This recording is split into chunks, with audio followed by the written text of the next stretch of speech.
What else could be a reason for India to worry if China gets closer to Doklam?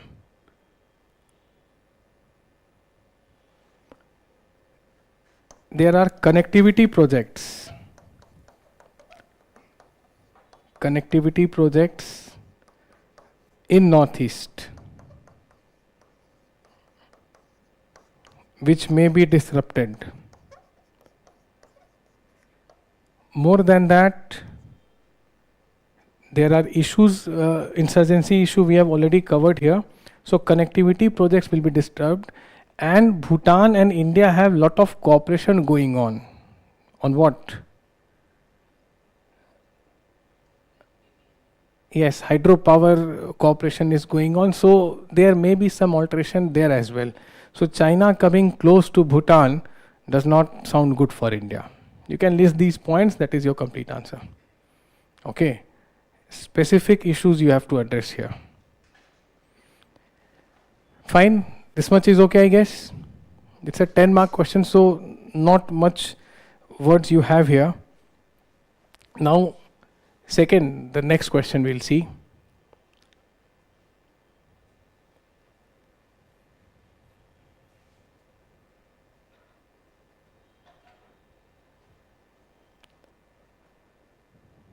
This is related to WTO. The question is that nothing is going to move within the WTO negotiations unless India is on board.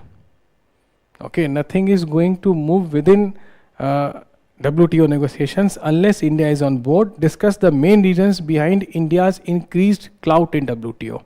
So, very simple question again this is, that how is that India is having so much of weightage, so much of influence in WTO?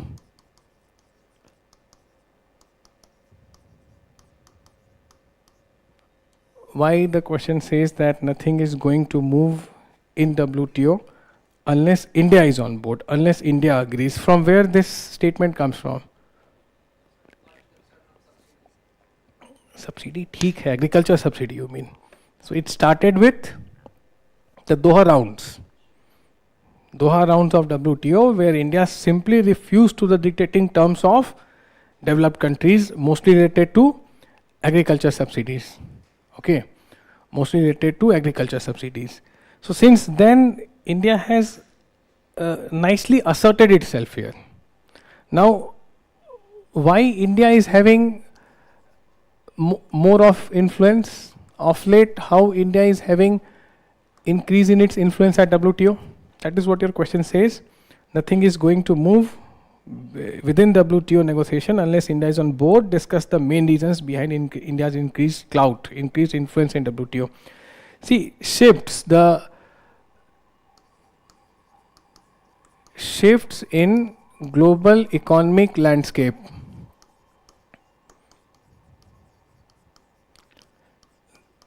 We are witnessing a shift. What is this shift? Demand कहाँ से आ रहा है? See, GDP, yes, of course, nominal GDP has increased, no doubt about that.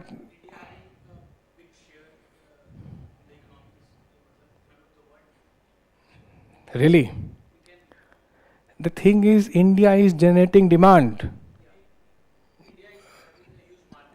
It's a lucrative market. It's a lucrative market. So you can say this, that India is generating the demand. So countries want to be here to sell their products, to sell their services. 146 crore people sitting here, that kind of demand that India generates is unparalleled. Okay, first thing is this. Then the size of economy. You may write this, that third largest. This is more realistic in terms of PPP. You know this, purchasing power parity. Fourth, ठीक है, nominal, but this is a better measure. You may write this. सुनने में भी अच्छा लगता है ना. Third is anyway better than fourth.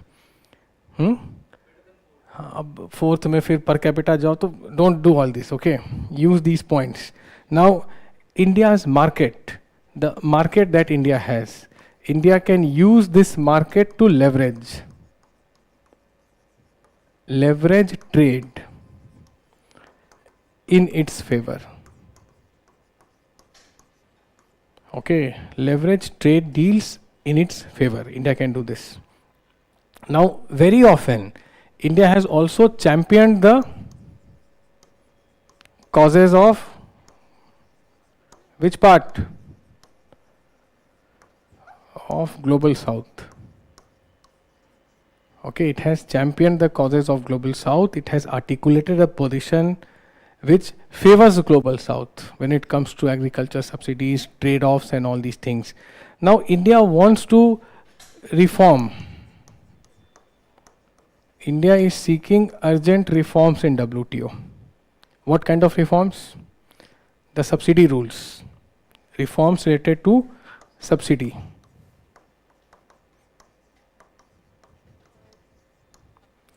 So the current clout that India exercises in WTO is thanks to these factors. The indigenous factor that India has, and of course it wants a more equitable voice for the global south. This would be your answer. Dependency theory, what will you write here, right?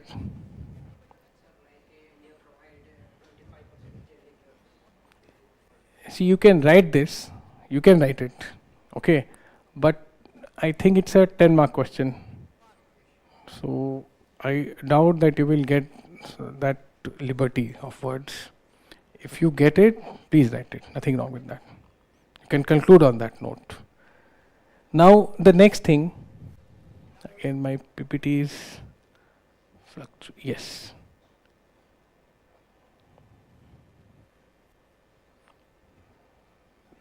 Just a moment.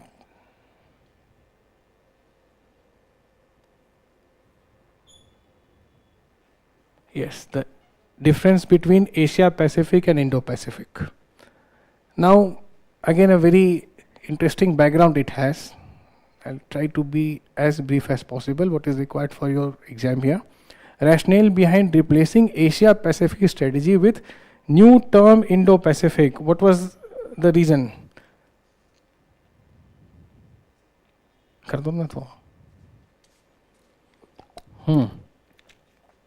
Asia Pacific and Indo-Pacific. Who articulated this term first, Indo-Pacific? Now there are disputes. Let me go with the most acceptable version. Yes? Before US, there was a guy called Shinzo Abe. Great friend of India. You know whom I'm talking about. Prime Minister of Japan. So he came to India, he addressed the Parliament of India 2007, there he mentioned this word. Okay, that yes, there should be, Indo-Pacific should be there. He did not use the word Asia-Pacific. India of course picked from there. India was also, now again, strategic thinkers in India, mostly Brahmachalani and C. Raja Mohan, they have often talked about that the waters of these two oceans will be acting as an integrated theatre command of Indian Ocean and Pacific Ocean, through the seas which connects them. Okay, so there is and you see there are a lot of countries in Indo-Pacific. Till South Pacific Island you go, many countries will be here. So why this Indo-Pacific came? Because it started with Japanese PM. Of course, India always wanted it, and then Trump 1.0, the first administration of President Donald Trump, he readily agreed to it. He agreed to it, and see, first impetus from Shinzo Abe, second point you can say that first tenure of President Trump, where he officially declared this and recognized a larger role for India. Thank you. Recognized a larger role for India, that these two oceans, Indo-Pacific, Indian Ocean and Pacific Ocean can be seen together. Okay.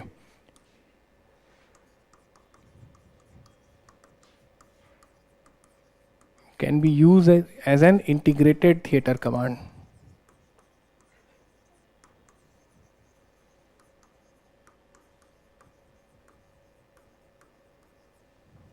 Now, what brings them together? First thing, what is happening here, what we are witnessing in Indo-Pacific?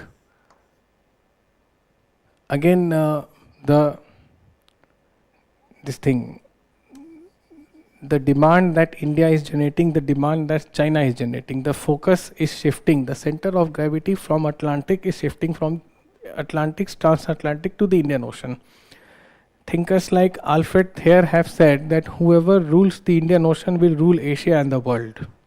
Okay, so they are laying stress on the increasing importance of this water body.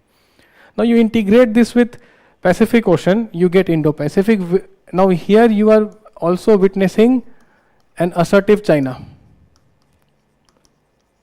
Okay, you are witnessing an assertive China. Now world needs India to check China. Any country, former Prime Minister of Australia said that wherever the problem is China, the answer is India. Okay, Mr. Abbott, he said this. So world needs India to take on a belligerent and assertive China. Now what all will come here? India will become a linchpin.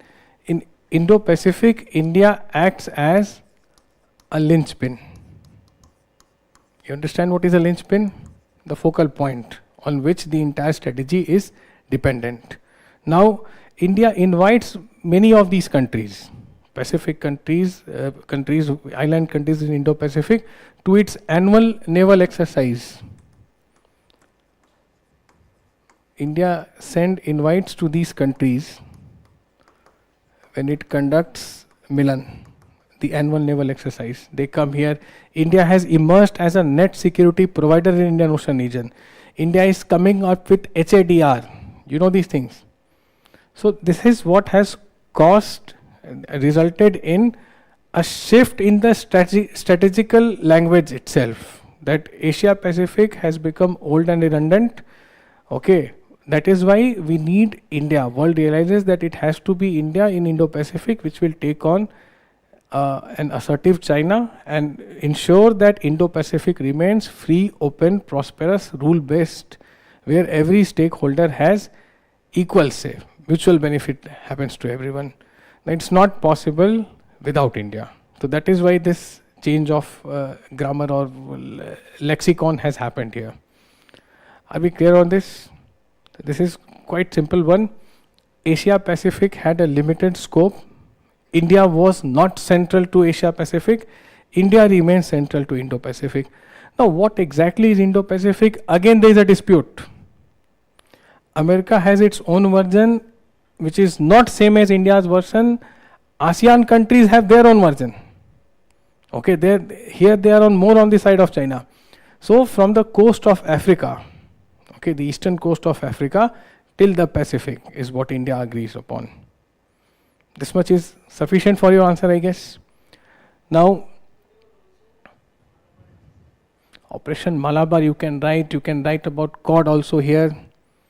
Okay, you may mention AUKUS because India is not a part of it, but 3 advanced friendly countries with arguably one of the best military know-hows in Indian Ocean will give secondary benefits to India to take on China. Greatest issue India faces in Indo-Pacific is? What would be the greatest issue that India faces here?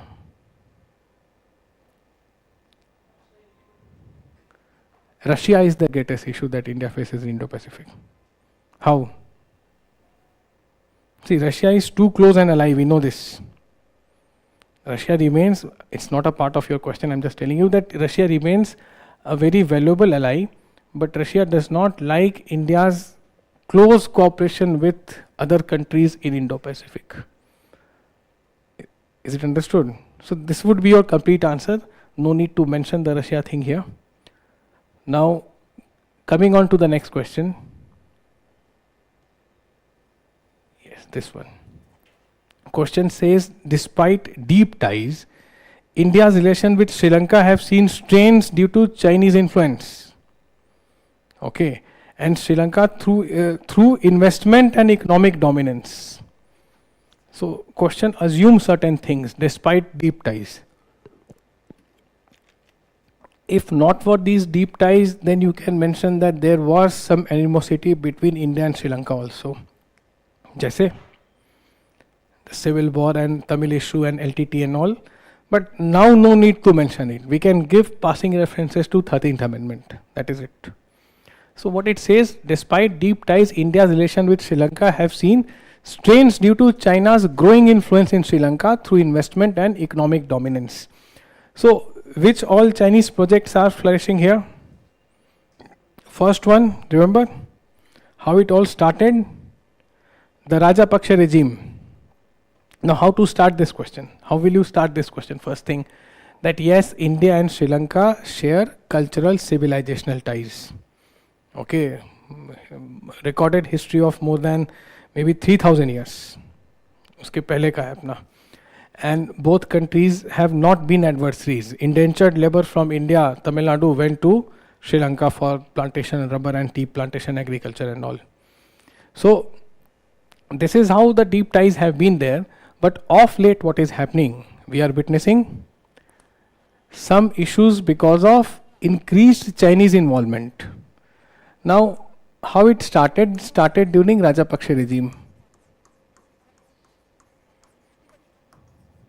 which had a very evident Chinese tilt. Very evident Chinese tilt was palpable and visible there. So, Hambantota port, then you had this Matala Rajapaksha. What is this? It's an airport, international airport. Okay, then also artificial islands near Colombo. China was building this.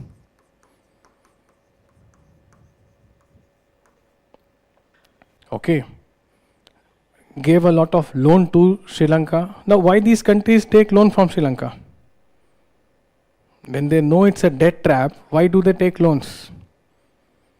Because these countries have poor credit ratings. They don't get money from international financial institutions. So China gives them money at exorbitantly high rate of interest, 6.3%. 6.3%. In one project it was 1.3% for Sri Lanka, but then Sri Lankan local companies were not getting any contract, all the contracts were going to Chinese. So Sri Lanka negotiated this deal again, renegotiated, China increased the commercial rate of interest from 1.3 to 6.3%. Clandestine structure of Chinese investment, hidden structure, which often deceives these poor countries. Understanding this thing? So these are the issues that yes, China faces here, and you can quote Professor S.D. Muni. Although he is the biggest name when it comes to India, Nepal in both countries, but quite a knowledgeable person, good books he has authored. What Professor Muni says, that China has perfected the art of buying elites in small countries. So it will give a cut to Rajapaksha that give us this project, Matala Rajapaksha airport. So what if 2 flight comes in 2 days? It will never turn remunerative. They will go for what is called credit swap agreement. Okay, they will give assets for credit. Trade-off will happen here. China will give up on its loan, but will need that particular asset as collateral. This is the typical Chinese playbook, which they have perfected over years. Now, other than this, you remember this Yuan Wang 5. What was this? Xi'an 6. 2 of the Chinese spy vessels docked at Sri Lanka. All this when India gave $1 billion line of credit to Sri Lanka, a currency swap agreement of $400 million during its economic crisis 3 years back, and then we see Chinese spy vessels coming here. How it happened? Brahmacharani said that this is a diplomatic slap on India's face. So it happened because the international clout of China outdid India's diplomatic maneuvering. China said that how long will India help you? You need structured IMF loan. I will make sure that you don't get it if my ships are not coming there. This is what is widely believed in India. However, another ship was coming. Sri Lanka said no to it, that we are sensitive to India's concern. But very often, China, like most of India's neighbor, balances India with China, plays China card with India. You cannot say that there were some very majburi thi Sri Lanka ki isliye. No. Maybe they were playing China card, maybe they are negotiating better deals. So yes, this dominance harm India because China wants access to Indian waters. They don't have any coastal area here. Because of these ports, they will get, these ships are coming here, they can spy on our strategic assets in South India. You know what all are there in South India? Strategic assets of India, can you name few? Kundankulam, Tamil Nadu, DRDO, ISRO, Sriharikota. So they can steal data. They can do what is called hydrological survey of Indian Ocean. What is the temperature at the surface? What is the temperature deep down? All this information comes very handy when a war is happening. Navy is the one which decides the discourse of the war these days. And Chinese Navy is very powerful. So yes, there are repercussions. It's not like India is oblivion to it. It's trying to do what it can. But yes, Chinese influence through investment and economic dominance, because India cannot dispel billions of dollars like China.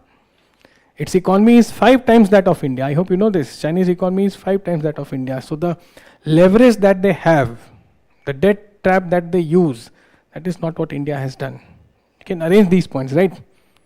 Very easily you can answer this question. Let us move to the next one.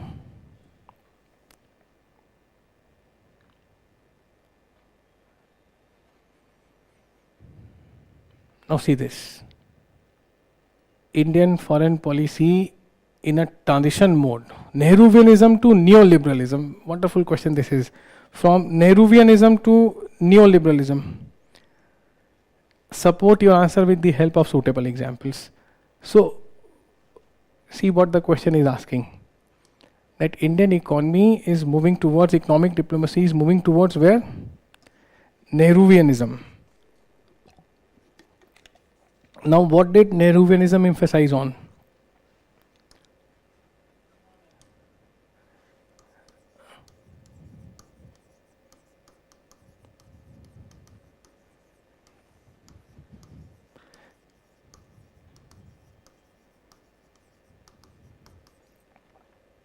Question specifically says India's foreign policy. So, what do you witness in foreign policy during Nehruvian era? Yes, someone said non-alignment. ठीक है? And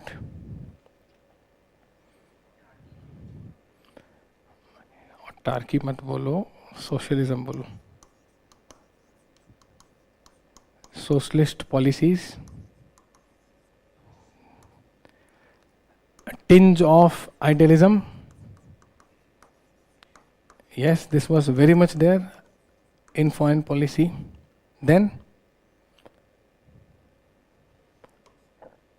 what else was there?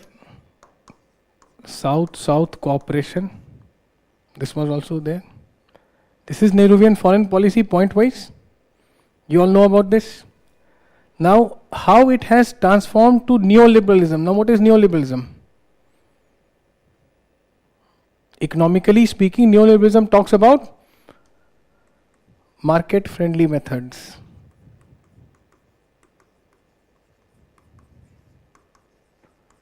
Opposite of socialist, closed, autarkic policies. Where else do you see neoliberalism? Today, trade decides diplomacy largely. Okay. Under idealist foreign policy, and here you will see more of realism. Now, question asks for suitable examples. Give some suitable examples. What would you say?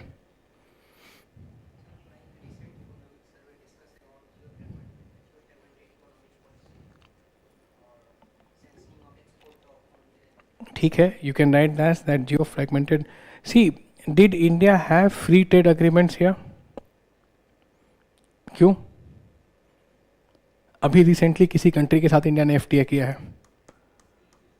With UK, right? After so much of negotiation, today we have FTA with 30 plus nations. Free trade agreement with more than 30 countries. This is unprecedented for India. At least very alien to Nehruvian foreign policy this is. There would be no free trade alliances. Now, India does not favor protectionism. At least directly we don't say. We just walk out of RCEP. Okay. So, theoretically, India favors free market, says no to protectionist measures. But here the entire economy was protectionist.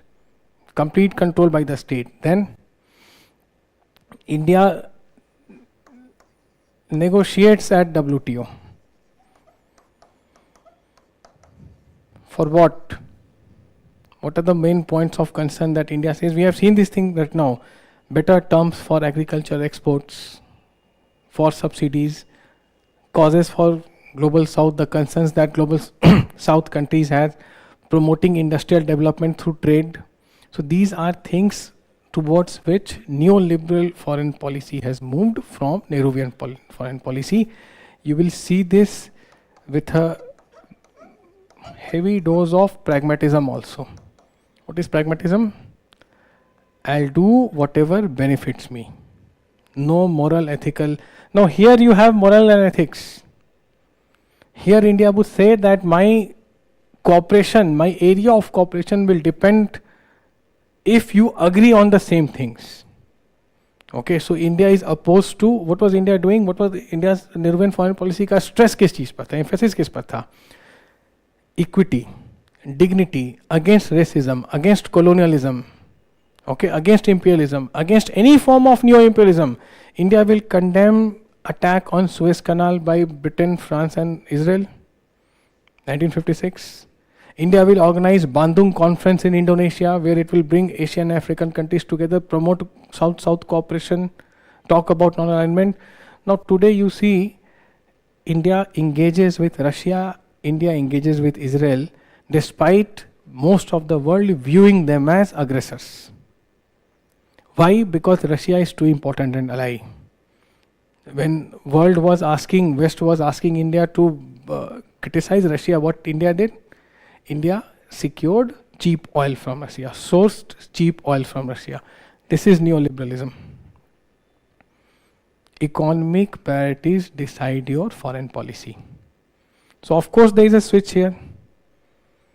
Right? Of course there is a switch. India has moved towards, from non-alignment, India has moved towards what is called multi-alignment. In fact, there is a question on this as well. Transition, all of you can see.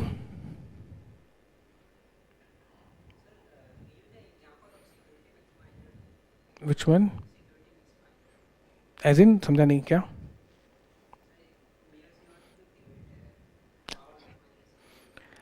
See, again, I don't find it very apt here.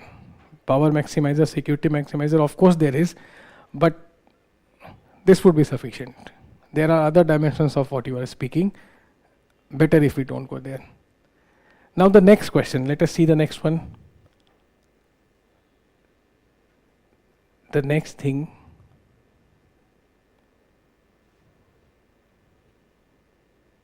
Again, we have.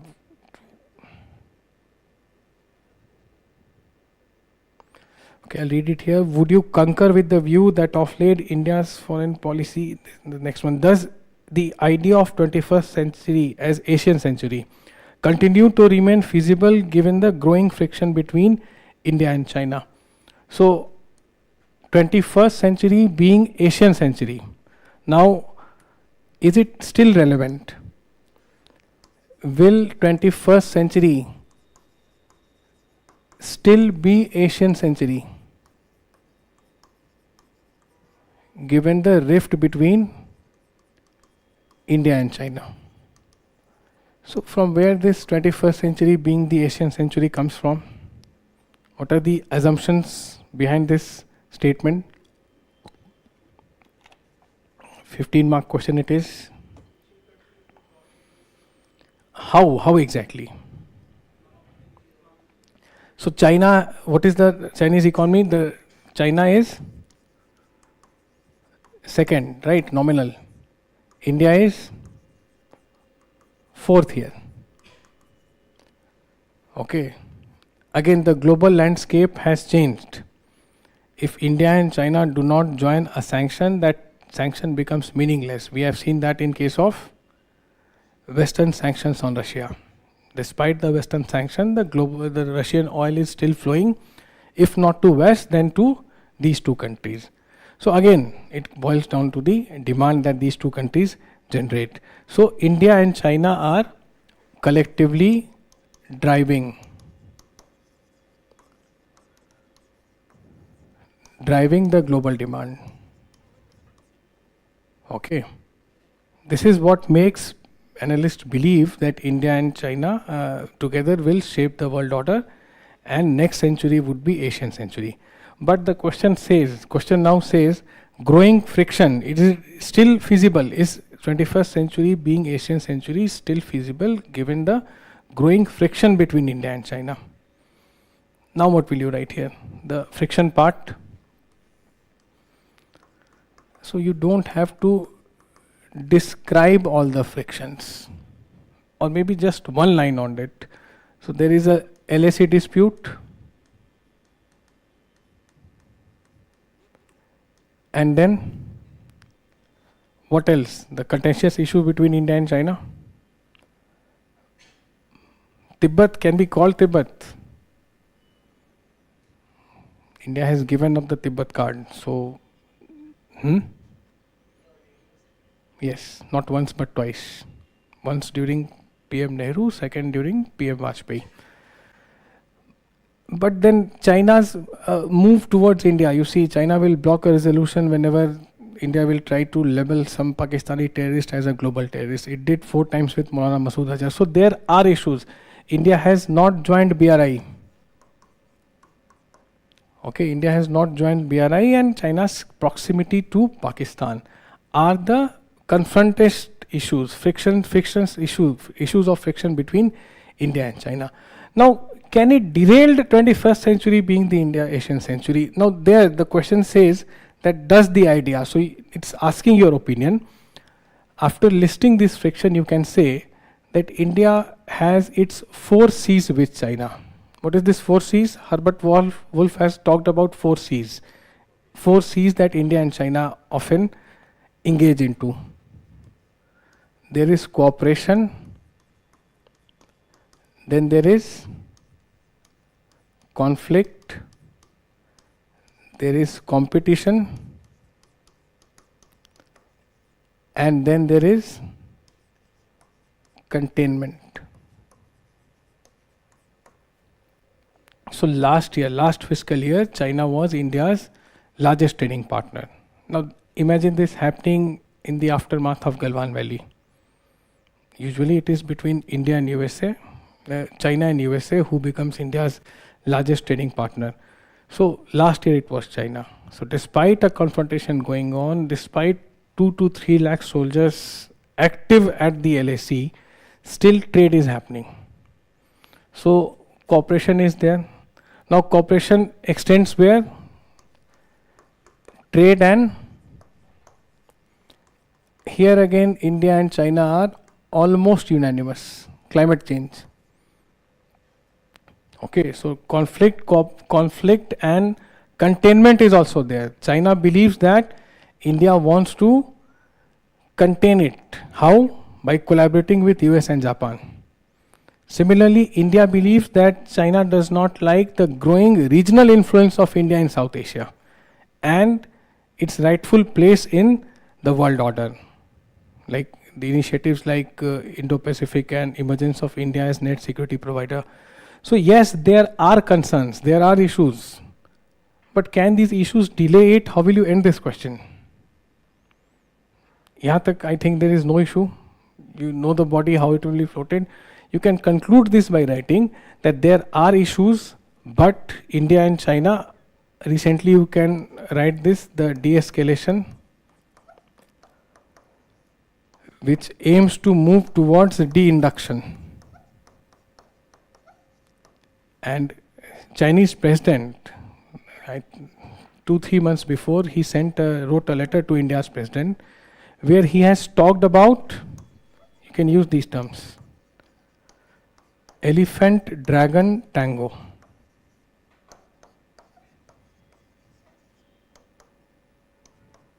So it's not lost cause for 21st century being the Asian century. Still it can be worked on, despite the differences. Conclude it on these notes. Do not yield it that yes, it is a gone case. Yes, any issue here?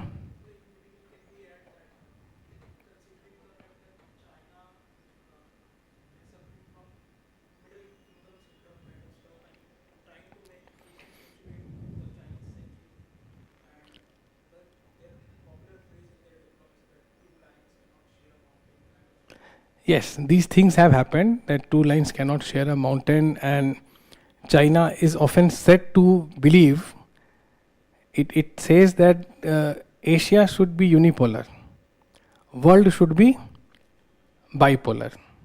Asia should be unipolar. India says no, Asia will also be bipolar, world will be multipolar. So there are contrasts, that is what the conflict is about. So this theme can be covered in conflict and conflict issue. Not even containment, in conflict you can talk, but you may end your answer on de-escalation, paving way for de-induction, and what the Chinese president has talked about, an elephant dragon tango. Repeatedly, both Indian Prime Minister and Chinese president have said that there is enough scope in the world for both India and China. Okay, there is a room for both. Even during Dr. Manmohan Singh, this is what was talked about. Okay, that is all you need to do here in this question.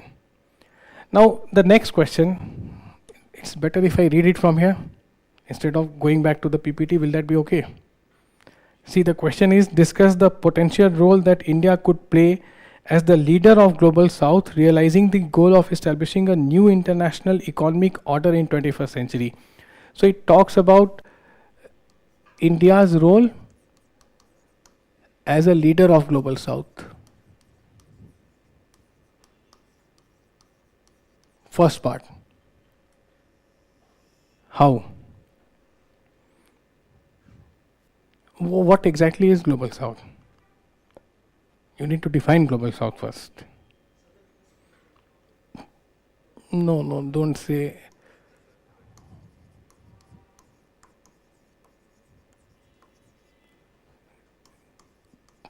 Carl Olgasby in 1969 has coined this term, Global South. Now, what comes to the mind when we say Global South? It represents underdeveloped, developing, and least developed. Least developed countries of Africa, Asia, and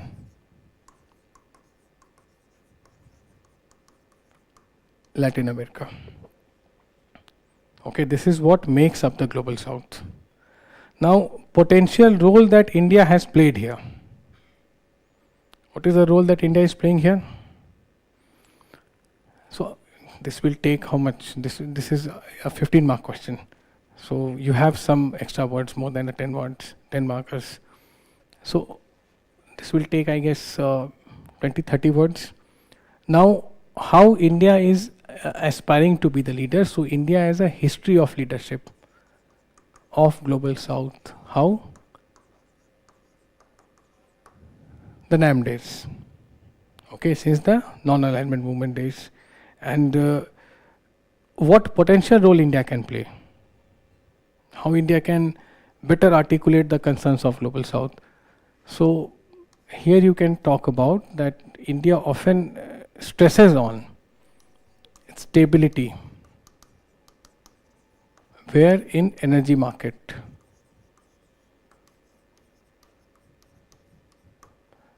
Which impacts Global South. It mostly impacts Global South. India talks about common but differentiated responsibility. Climate change. India helps Global South with technology for clean and hydrogen-based fuel. International Solar Alliance.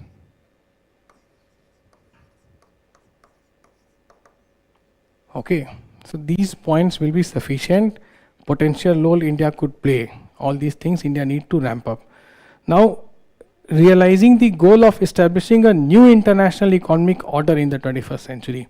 So, what is the international economic order that can be brought here?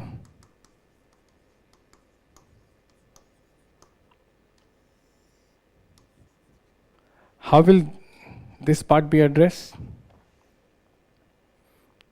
India's role in establishing a new international economic order of the 21st century.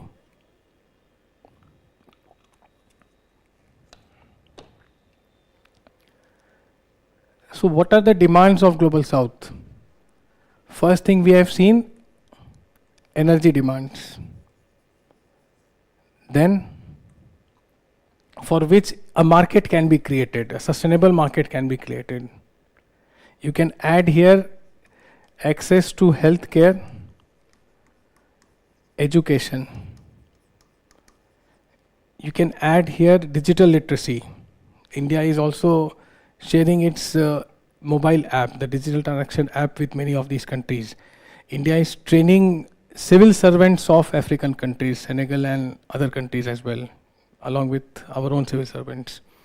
So you can add all these points that India together can shape the international economic order by stressing on the needs of Global South, by creating a viable market for these products. Vaccine, medicine, healthcare, education, all these points you can add up here. Okay. Let us see the next one. The next question is future of SAARC in light of India's increased focus on other regional grouping like ASEAN and BIMSTEC. So SAARC, it is said that SAARC has become almost redundant. It came in 1986 during Cold War. What are the issues with SAARC? Mostly it is India, Pakistan. But what is the future? एक बार question are में ये question पूछा गया था from the MOSEM, doctor Muralidhar Rao, that is BIMSTEC an alternative to SAARC?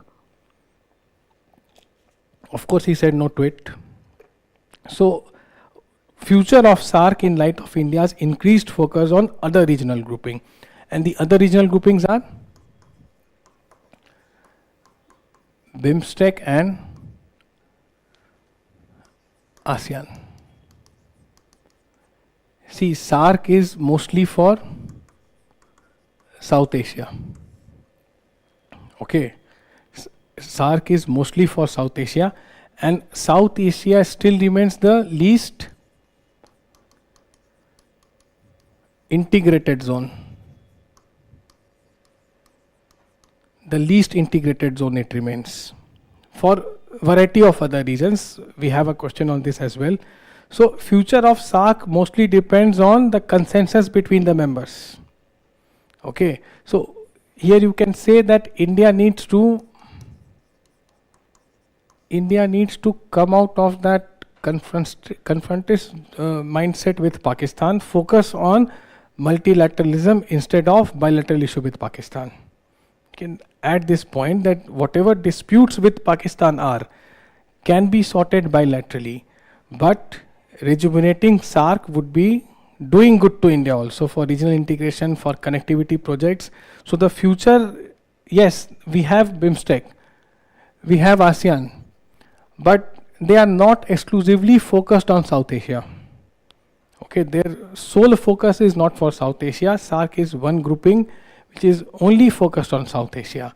So it is in favor of India to revive this organization. Best way of doing it is by giving up the animosity. You have it with Pakistan, exercise it bilaterally, not at this platform. Please stick to this line. Okay? Anything that you can think of, any other thing?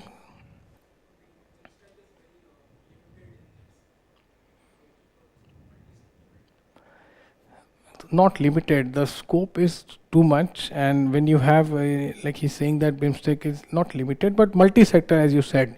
So it requires a lot of effort to generate consensus between countries on multiple issues. Okay, here you have just one issue, mostly with Pakistan. So that approach needs to be a bit more accommodative, at least on this platform.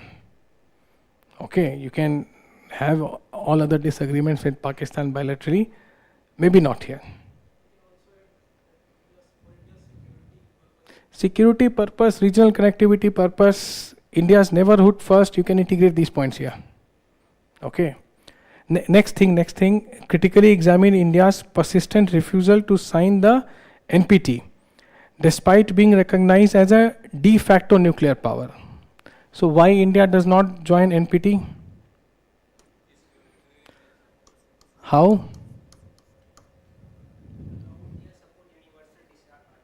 India favors genuine disarmament.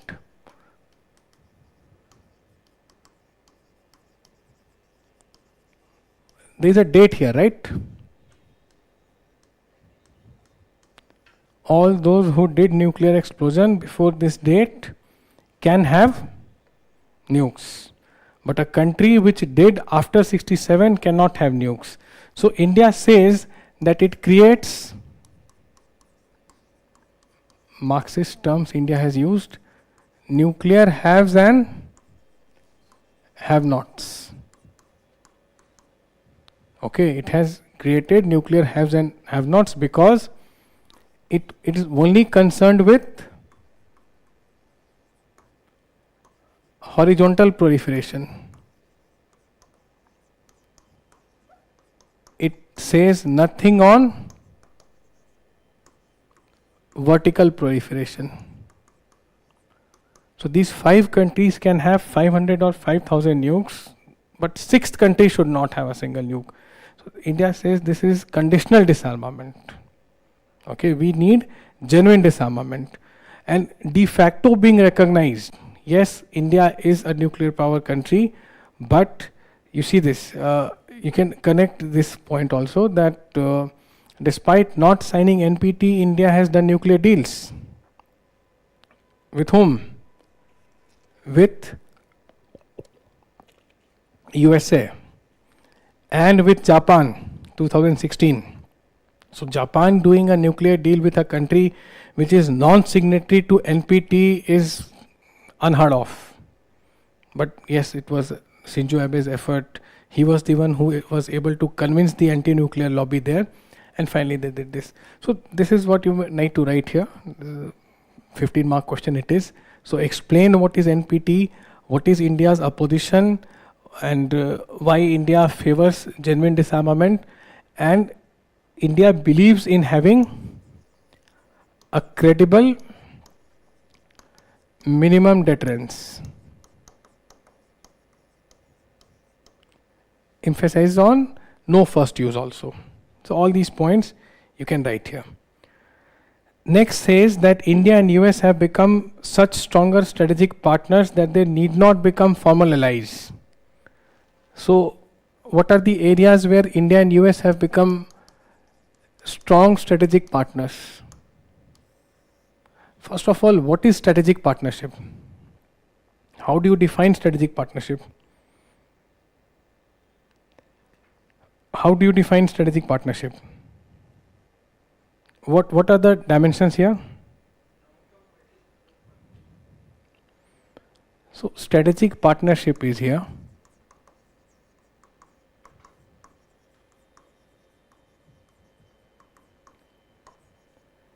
It covers many dimensions, as in it is not only confined to maybe trade or mostly for military. But yes, as you said, it's a long term and characterized by cooperation in areas like security, economics, trade, defense, all these things. Now, US is the only country with which India has 7 military agreements, not even with Russia. Okay, US is the only country with which India has 7 military agreements. No other, and currently there are more than 50 bilateral agreements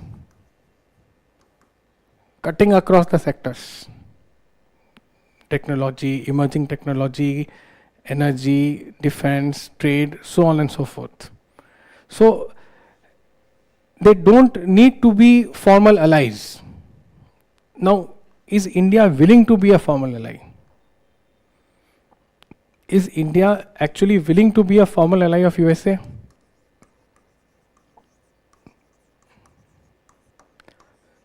So India itself is not willing to be a formal ally.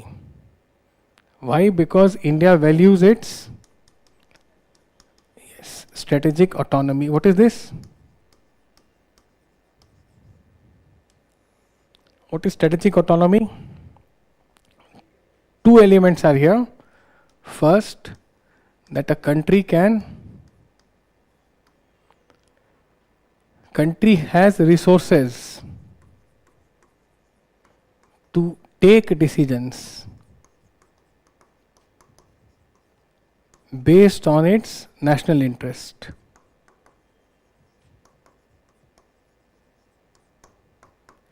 And second, the country is willing to take those decisions. Okay, the country is willing to take those decisions. So India often exercises its strategic autonomy.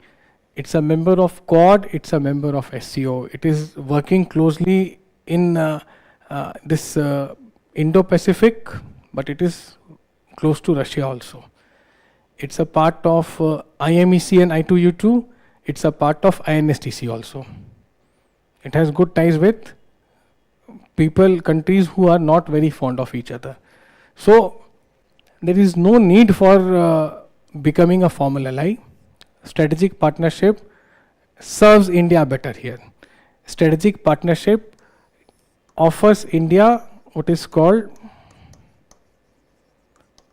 diplomatic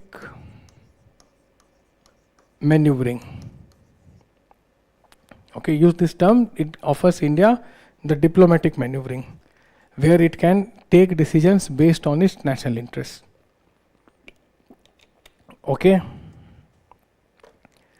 simple है ये, कोई दिक्कत नहीं इसमें. Now the next question: critically examine the continuity and change in India's Palestine policy in the wake of ongoing Israel-Hamas war. So it asks you to be critical.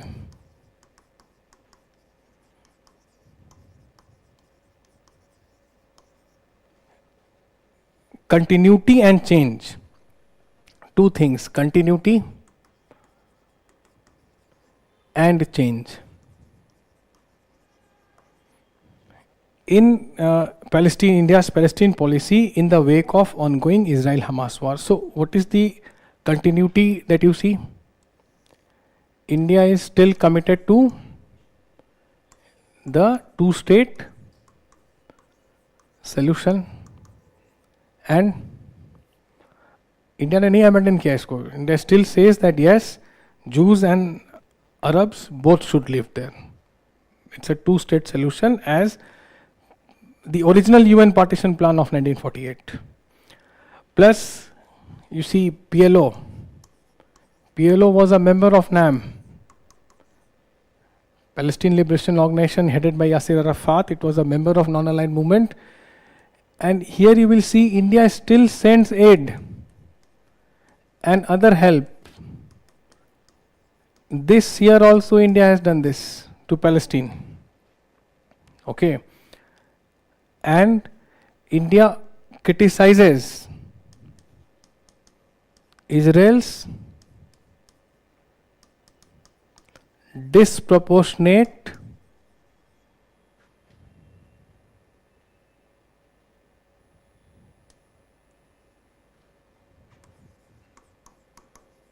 use of force. It's indiscriminate bombings.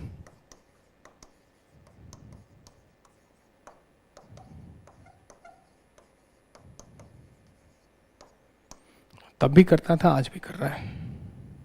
It criticized Israel's action when Egypt nationalized Suez Canal. Israel, along with UK and France, attacked it. India was critical. India suspended diplomatic ties back then.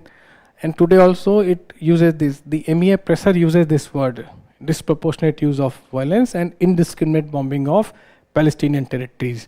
It is critical of civilian killings.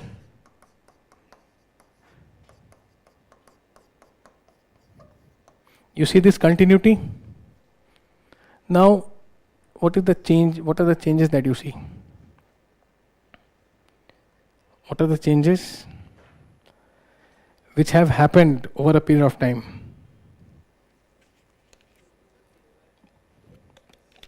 So earlier India was pro-Palestine. From 1948 to 1991, India was pro-Palestine. Since 1991, India has dehyphenated its foreign policy when it comes to Israel and Palestine. Okay, this is one change. Then what you see? Increased engagement.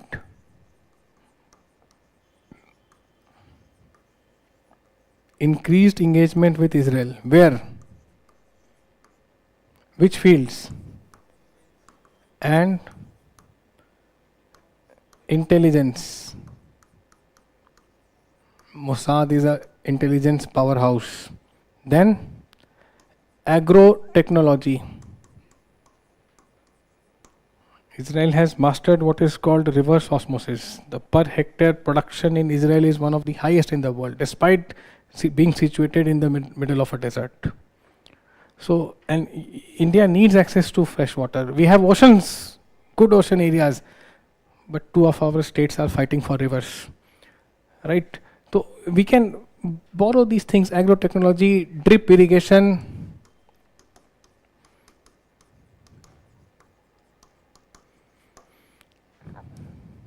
Two state governments, Haryana and UP, 2024, they recruited people from their states who went to Israel for work. Lakhs of Palestinians used to come every day to Israel, like people in Delhi and NCR often migrate, right? Gurgaon to Delhi, to Noida, to Faridabad, all. So they used to come, but after 7th October 2023, Israel suspended it. Israel said, I need people. Can India give us some? India said, some. We have so many. So you can, demographic dividend. Now they don't have population. क्या population है मालूम है ना? Is it 1 crore? 1 crore and see 145 crore. 46, chalo, 146. It's increasing as I'm speaking, okay? So India can compensate for the less population that Israel has and can provide the labor force. Haryana और UP से लोग गए हैं वहाँ पे. 1,80,000 रुपये महीने उनको मिल रहा है, इंश्योरेंस एंड ऑल. देवर आज India Today released a video, the media group, where they talked about this. So you see India is sending its blue collared,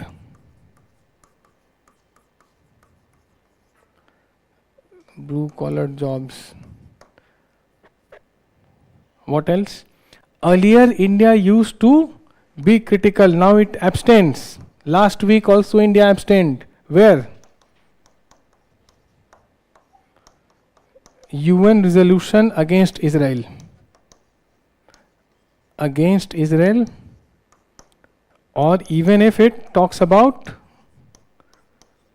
a ceasefire. However, in December 2023, India voted for a ceasefire. Last week it did not. You see the change? You see the continuity? How will you conclude this? How will you conclude this now? Sufficient points are here, right? For both both the headings of the question that you have to answer. So you can write this and you can conclude this, that India still favors a two-state solution where the Jews and Palestinian Arabs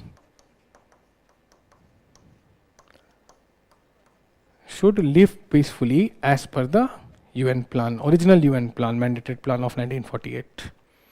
Okay. Remaining everything is just diplomacy. Is it fine, this question? Now see the next one. What it says, implication of scrapping of the free movement regime with Myanmar by the Indian government on the complex ethno-political dynamics of Northeast region. Now, what was this free movement regime?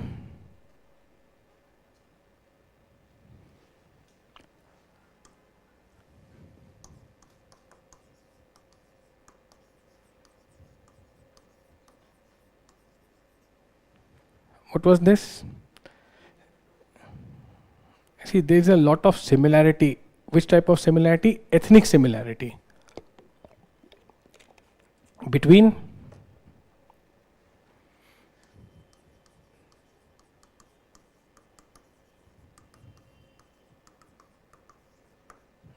Chins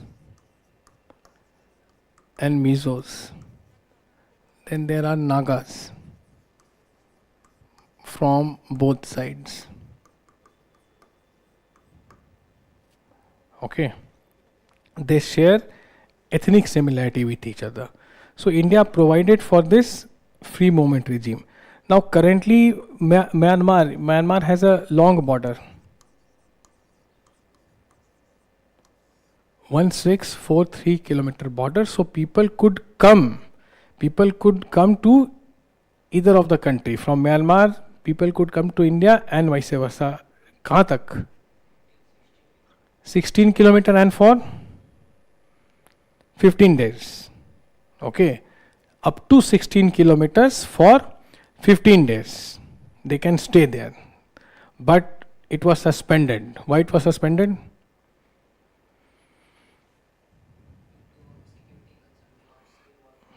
No, it was suspended before that, during COVID. During COVID, the free movement regime was suspended. Okay. Now it was brought back. इसी पे तो एक question है ना. See, the question says that implication of scrapping the free movement regime with Myanmar by the Indian government on the complex ethno-political dynamics of Northeast region. So it was brought back I guess somewhere in 2024-25, just before some state election, it was brought back. So it asks you about the repercussions of suspending this free movement regime. What are the repercussions?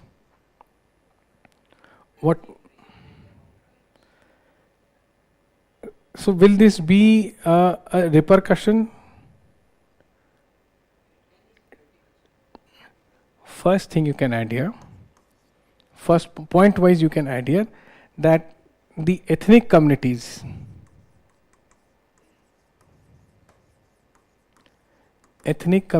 on both sides of the border, their movement will be restricted.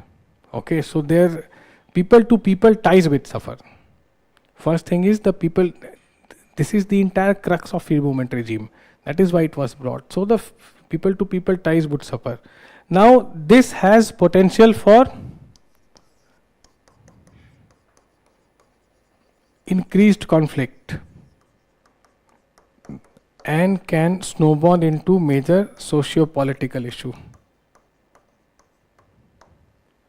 Okay, it can snowball into major socio-political issue. It will be seen as a hostile act by certain ethnic groups. Then security concerns. What are the security concerns? Security concerns are that there is this illegal cartel functioning here. Drugs, arms, human trafficking.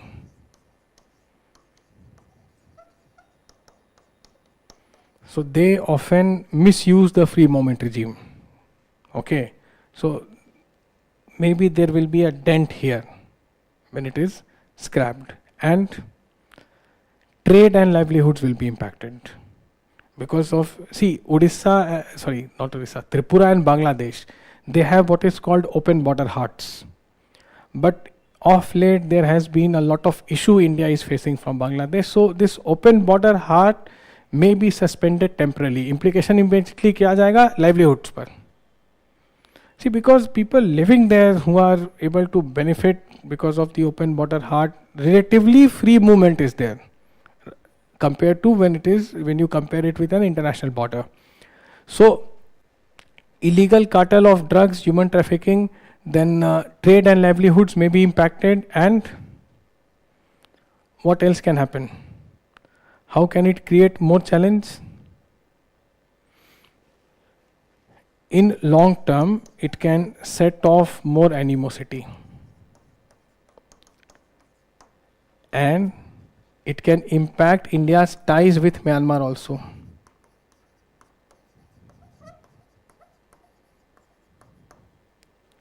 More so when so many things are happening in Myanmar. As in, Myanmar itself is going through a lot of churning. Amidst turbulent times, you can give references to the Tatmadaw facing a turf war with Arakan army, okay, and with Chin Nationalist Council. They have almost liberated that Myanmar-Bangladesh border. Now India is trying to reach out to these groups. It may anger the Tatmadaw, the Myanmar military. Plus, you may give them more reasons. Okay, so this would be the repercussion. Fine. Let us see the next one. India has of late chosen to debunk non-alignment in its pursuit of multi-alignment. We talked about this earlier also. Let us see this question now.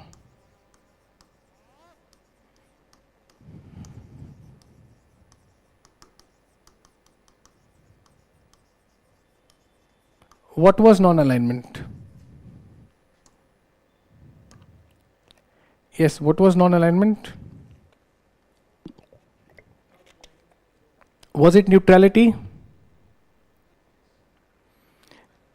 Not exactly neutrality, taking independent stands.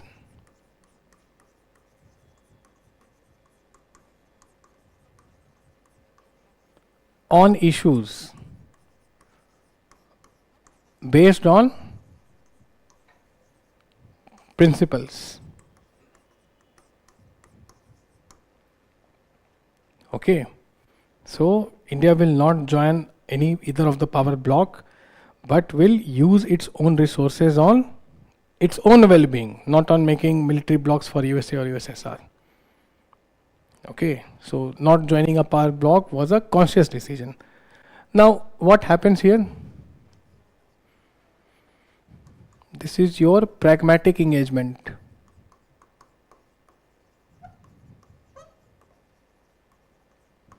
With multiple countries based on specific issues. Here there are principles are not so important here. Okay, principles are not so important. So India will not, I'll give you an example of Myanmar. This Aung San Suu Kyi, you all have heard of her, National League for Democracy. 54 years Myanmar had an UNTA. Tatmadaw was the ruling faction there, the military of Myanmar. Then Aung San Suu Kyi came, she was house arrested. Then a hybrid government came there. What was hybrid government? Both Tatmadaw and Aung San Suu Kyi were sharing, power sharing. It lasted till 2021 when another election happened and Aung San Suu Kyi got overwhelming majority that made Tatmadaw more apprehensive. Tatmadaw ko dar lag gaya कि ये ladies here is a common proper noun. So this woman has again won on her own. Again house arrested. December 2021, months after this incident, India's foreign secretary was to visit Myanmar. On the eve of his visit, Myanmar gave India 5 of its northeast fugitives. बात समझ में आई? क्यों दिया? कि whether Aung San Suu Kyi or me, your interest will be protected. So don't come and lecture us. कान मत खाना कि अरे bring your democracy and this and human rights and all. Don't say this. Engage with us. You want your Kaladan multi-model project? You don't want Myanmar to go completely the Chinese way? You see Myanmar as a gateway to Southeast Asia? Okay. You want Myanmar for better connectivity to your Northeast region? It gives you better connectivity, even better than Bangladesh for Northeast. Okay. So this is multi-alignment. Now, if idealist non-alignment was there, India would have scrubbed the ties.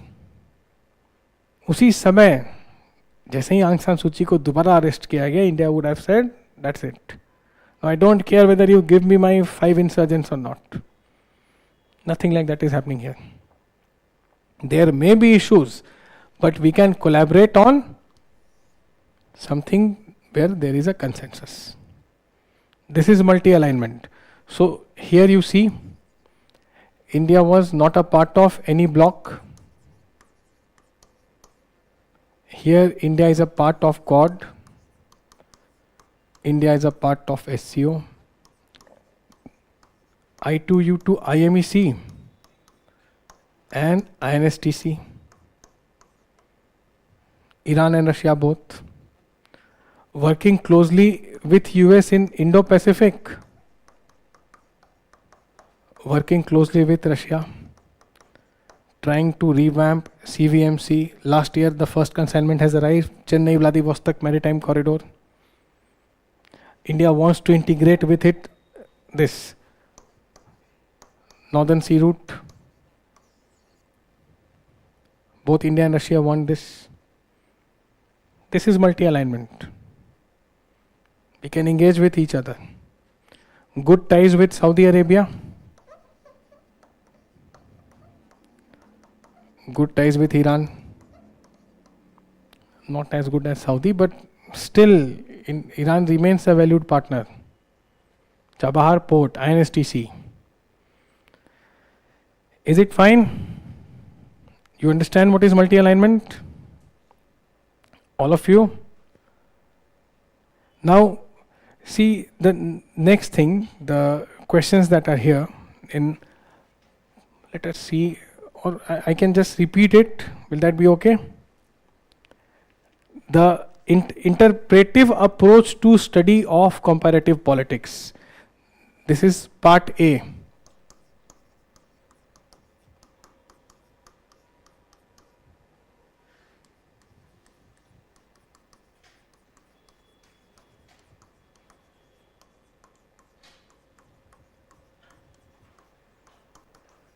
Imperative approach to study of comparative politics. Now, what exactly is interpretive approach? And what exactly is study of comparative politics here? What does that mean? Comparative politics कहाँ आता है?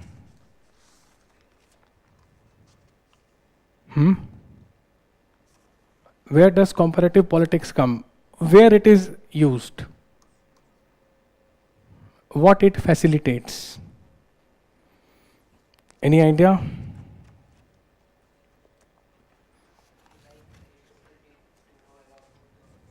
Aristotle?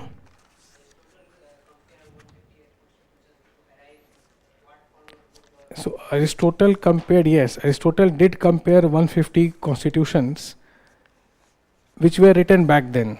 We were talking about the 6th BC Greek, 6th century before the Christ.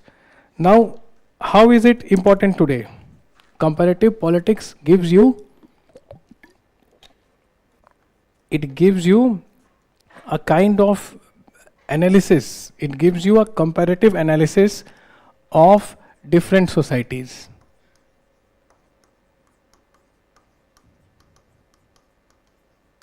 Now, what is this interpretive approach? What do you mean by interpretive approach? How this is looked after? Interpretive approach to comparative politics. Interpretation कहाँ से करते हैं? For that you need something. This requires data. This requires certain analysis. Okay.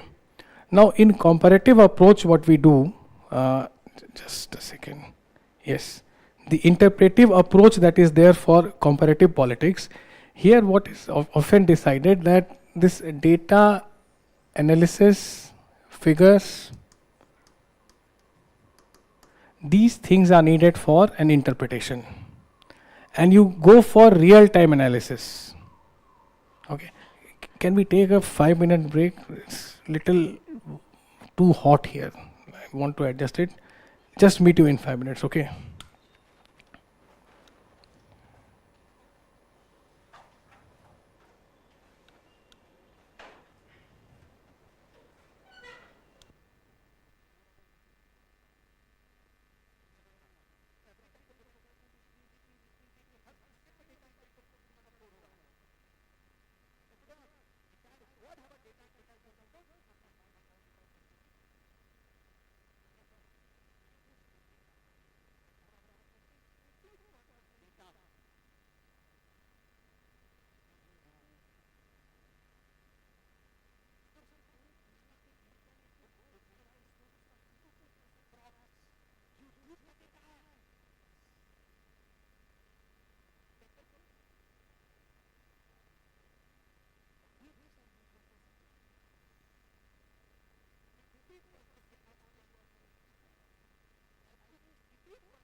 What sets AIR2 and AIR3 apart in UPSC CSE 2024?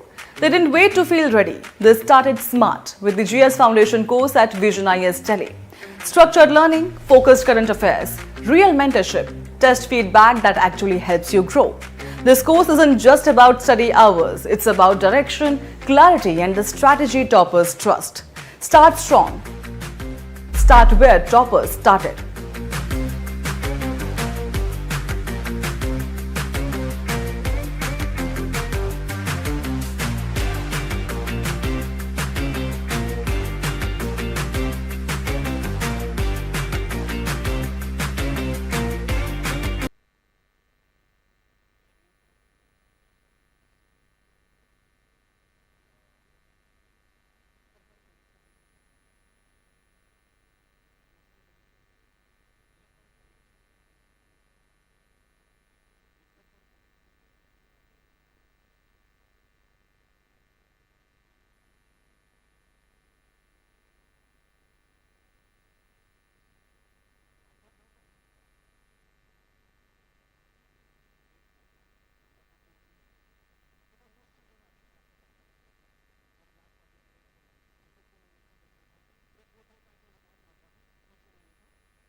discuss it here only.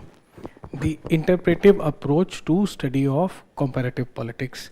Now, imperative approach, as I told you, it talks about, before going I was saying something about data and how to bring out the interpretive process. So analyzing the meanings and beliefs. Interpretive approach is mostly confined to analyzing the meaning and belief and interpretations that the prominent actors of the state attach to their actions and institutions. This is what is interpretive approach.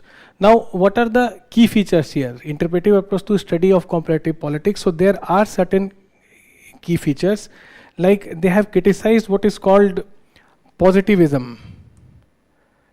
This is often seen as a critique of positivism. Positivism is mostly centered around some interpretive scholars. They are making some positivist assumption that just like science, where there are objective truths, social science can also be what they call value neutral and objective. Then they further say that there should be more focus on the context. Okay, there should be more focus on the context. The interpretive research emphasizes more focus here, importance of understanding the specific historical and cultural social context behind any political phenomena that occurs. They mostly employ qualitative methods. There they rely upon the qualitative methods for their research purpose, and they will prepare questionnaires, they will conduct interviews, they will have dichotomous questions, yes and no, something like that they will prepare.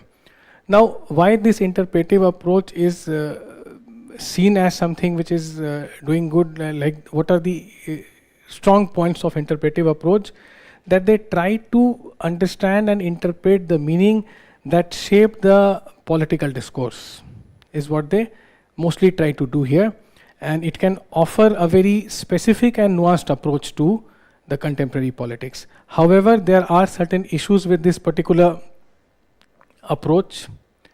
The main issue here is that it tries to shed some increased emphasis on cultural norms. Okay, cultural norms, beliefs, identities, and they say that they are the one who shape the political and behavioral institutions, but that not might always be true.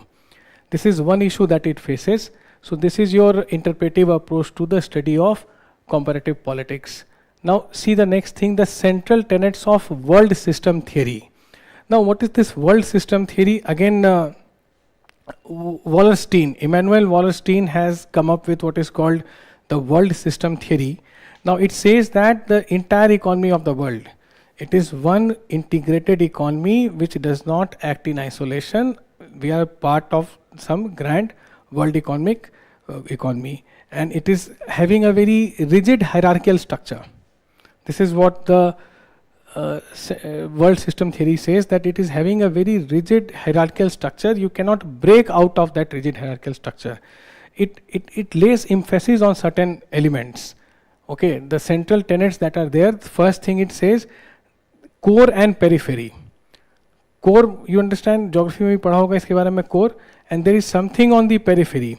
So global economy is rigidly hierarchical. Okay, core countries are at the top. The industrial countries, the advanced economies, they are at the top, and the periphery countries are there at the bottom. And in between lies what they call the semi-periphery countries. So on one hand you will have countries like G7. On one hand you will have the LDCs. Then you will have something in between, the emerging economies. And core countries often exploit. Another this central tenet is that core countries often exploit and they enjoy at the expense of peripheral countries, and to an extent the semi-peripheral countries. So US, France had lot of interest in Algeria and other African countries. Of late, Italy has been critical of France's role in African countries. UK exploited India. So this is what this second theme says here. And always there will be an unequal exchange. The process of globalization, you have scholars like Joseph Stiglitz who have talked about, his book is there, The Globalization and Its Discontent, where he says that globalization actually disempowers the poor country more than any good that it does. So there will be always an unequal exchange between the core countries and the peripheral countries. They will give you your finished product, they will take your resources, and the exchange will never be for the benefit of peripheral countries. Another thing it says that it emphasizes what they call capital accumulation. Okay, capital will tend to accumulate because core countries are solely driven by profit motive. So these are the various central tenets of world system theory. Next thing you see, expansionist tendencies in current Russian regime indicates its intention for realization of a greater Russia on the lines of Soviet era. Now, expansionist tendency here refers to Russia's aggressive action in Ukraine, the way it attacked and the way the war is still going on.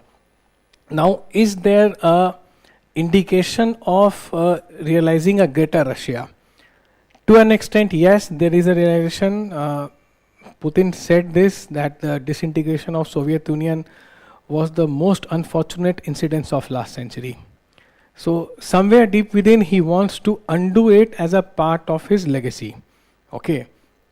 Now he is in office since 1999, and he maintains a very firm and almost a never-ending grip he has on Russia. He has amended the constitution to the extent that small and regional parties have been marginalized. The Russian mining mafia, which was quite notorious, has been taken care of. All the Russian oligarchs, the big businesses, have fallen in line with the Russian president. The one who criticizes will not be in a good position over there. So after asserting himself within the country, now what is said that he wants to undo the disintegration of USSR. That does not mean he wants to recreate USSR. How Putin is stressing on building what is called as a very strong Eurasian partnership. He is having good ties with certain countries which are neighbors of Russia, like Belarus and so there are and Central Asian countries. Central Asia has always been a backyard of Russia. So they are building a strong partnership there, and they are friends with Russia is friends with China. Russia has friendship with India. It conveys to the world that we have friends other than China in India, in Asia.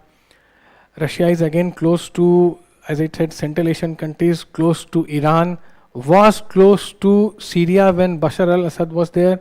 So they are reviving, they are going for the alternatives. Okay.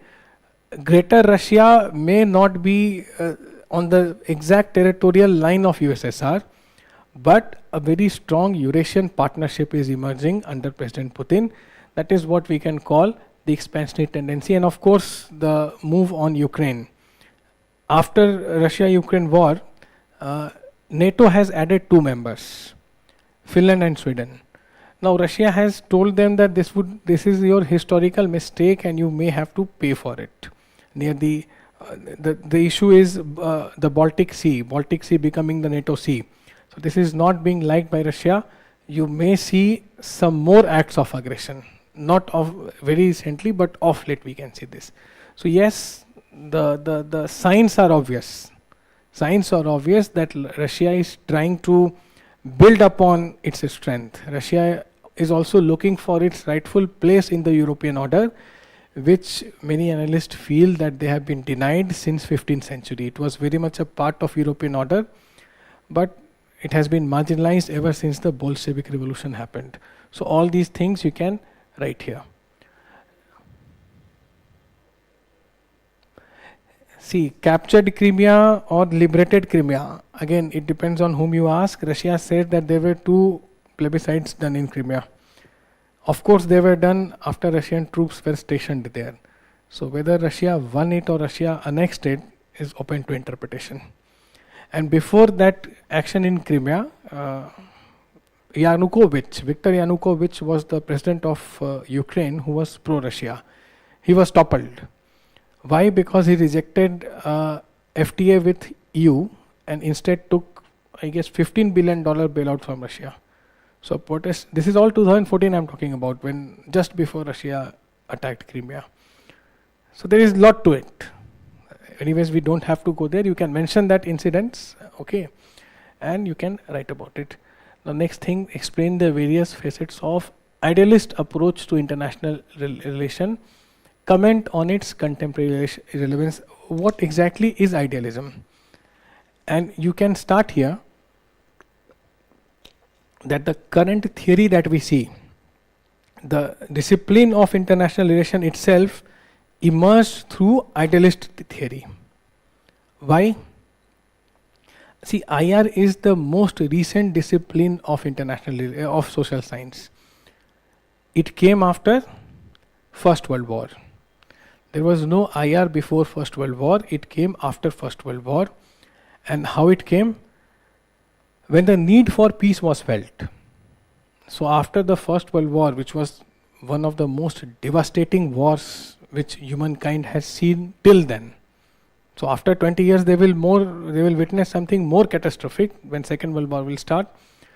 But First World War was the most devastating war that humankind has seen. Idealist scholars came, likes of Woodrow Wilson, right of Bertrand Russell, likes of,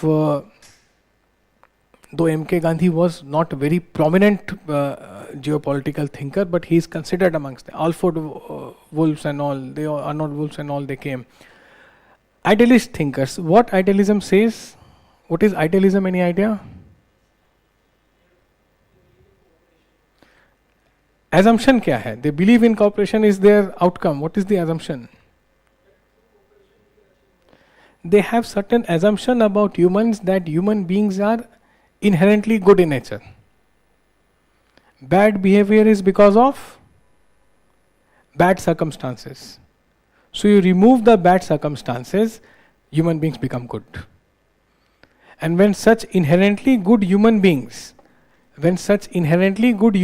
are leading the countries, countries will cooperate and coordinate. So cooperation and coordination that idealists talk about is actually an offshoot of their assumption. Please understand this. Assumption क्या है कि सब कोई क्या है, अंदर से बहुत अच्छे हैं, और ऐसे अंदर से अच्छे लोग क्या कर रहे हैं, कंट्रीज को लीड कर रहे हैं. Okay, this is there inherent belief. तो फेसेट्स क्या है, पहला लिखोगे कि ह्यूमन बीइंग, assumption ये है कि they are inherently good and they are sensible and rational enough to seek cooperation and coordination. Okay, seek cooperation and coordination rather than confrontation. Bad behavior is because of bad environment. If bad environment is removed, everyone will cooperate. But it puts a limitation. What idealists say, they externalize their internal thoughts. That if, see, Nehruvian foreign policy, why I said it was idealist in nature? The reason being that Nehruji would not cooperate, India would not cooperate under PM Nehru with a country which India found unsuitable. So if you don't agree on racism, colonialism, imperialism, discrimination the way India does, there can be no cooperation. There is a prerequisite to our engagement. What is that prerequisite? You need to think alike. So will this restrict your chance of engagement, or will it expand your horizons of engagement? Of course it will restrict your chance. Realist foreign policy, there may be 10 differences, but we will agree on 11th point. Okay, we may not have great relations with China. See, largest trading partner of India despite having an LSA issue. Yahi hai realist foreign policy at work. India engages with Myanmar whether Aung San Suu Kyi is there or Tatmadaw is there, or maybe Arakan Army or Chin Nationalist Council comes. This is realist foreign policy. So idealist का central theme क्या है कि they will externalize their internal assumptions. Okay, and comment on its contemporary relevance. What is the contemporary relevance of idealism? There they will say, yes, the opposition to war. They are having a very optimistic approach that there would be an end to war. So world needs this thought process more, and of course need for cooperation, coordination, mitigation of conflict is always felt more so when you are going through a conflict. Prone zones are becoming more obvious now. West Asia is there, then Russia, Ukraine, Armenia, Azerbaijan. Back home, something has happened. Yes, it has been halted, but there are chances कि फिर से revive हो सकता है. Okay, so yes, there is a lot of scope, lot नहीं, but a scope for idealism to the extent that it calls for end to war. But the limitation here is that they totally neglect the role of power. Okay, they totally neglect the role of power, and that is why the theory itself lacks certain credibility. That is the relevance that we will talk about. Okay.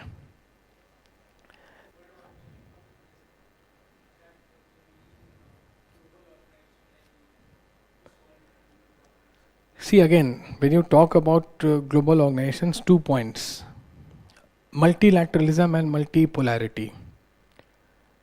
Multipolarity challenges American hegemony. Multilateralism contributes to American hegemony. Okay, multipolarity किसको बोलते हैं? You have different power center. You have America, you have China, you have Russia, you have India, you have emerging powers like Saudi Arabia, you have Brazil, you have Argentina. ये है multipolarity. Challenge to American multilateralism through institutions, UN, Bretton Woods, IMF, World Bank, WTO, all controlled by US. तो लैटरलिज्म क्या कर रहा है? American hegemony को contribute कर रहा है. मल्टीपोलैरिटी क्या कर रही है? उसको चैलेंज कर रही है. Okay, now see the next one. Changing global order and ongoing regional conflict with the global power taking side have jeopardized the progress made towards disarmament in the past. What efforts have been made for disarmament? There are certain treaties, NPT, CTBT, then Australia control regimes के बारे में you can talk about Australia group, Wassenaar and all. Okay, MTCR missile wala, we have talked this. So what we are witnessing, changing global order and ongoing regional conflict. Countries like Japan, see, you will start that there are certain, you will just one line each on them. Control regime, इधे 3-4 आते हैं which talk about control and non-proliferation of feasible material. NPT you can talk about. Make it brief, as brief as you can. Then immediately come to the changing global order. That's what your question is. Ongoing regional conflict. So you start with Russia, Ukraine, and how it is jeopardizing the progress. So Japan is the only country which often said, which has still only has a self-defense force. Do you know this? Self-defense force they have. But now the former Prime Minister Fumio Kishida, he talks about what he says a realism diplomacy, and we will procure what Fumio Kishida said, counter-strike weapons. Why he said so? Because the way Russia has behaved in Ukraine and the way China is behaving in Taiwan. And then Moscow and Beijing often say that our alliance is alliance without limits. Russia and China are very fond of each other. This sends shivers in Japan. They want to procure counter-strike weapons. They want to modernize. They are already increasing their defense budget. Now US is under a treaty obligation with with Russia that they will not deploy ICBM in Asia. So there is just one country which can come to the aid of Japan in with ICBM. Which is that country? India. और कौन दे सकता है ICBM? You see the calculus being changed here. What made NATO add 2 more members, Finland and Sweden, 31st and 32nd? The Chinese aggression, the Russian aggression on Ukraine. Expect इस side से कर रहे थे, दूसरी साइड से लोग NATO में चले गए. NATO is there at the doorstep of Russia. Finland shares almost 1300 kilometers border with Russia. NATO is firmly placed there. Baltic Sea has become NATO Sea. So you see, this is happening.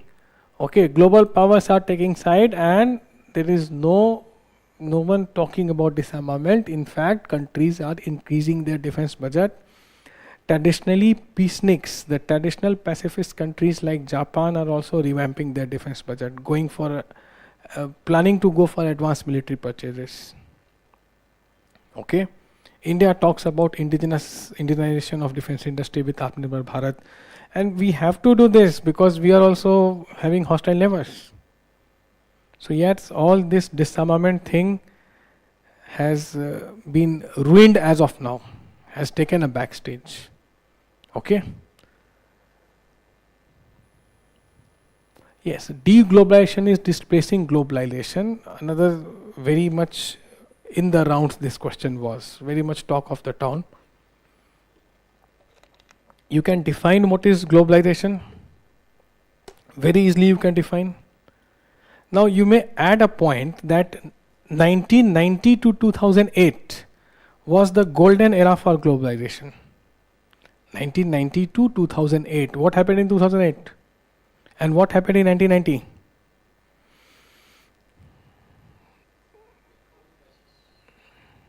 Well,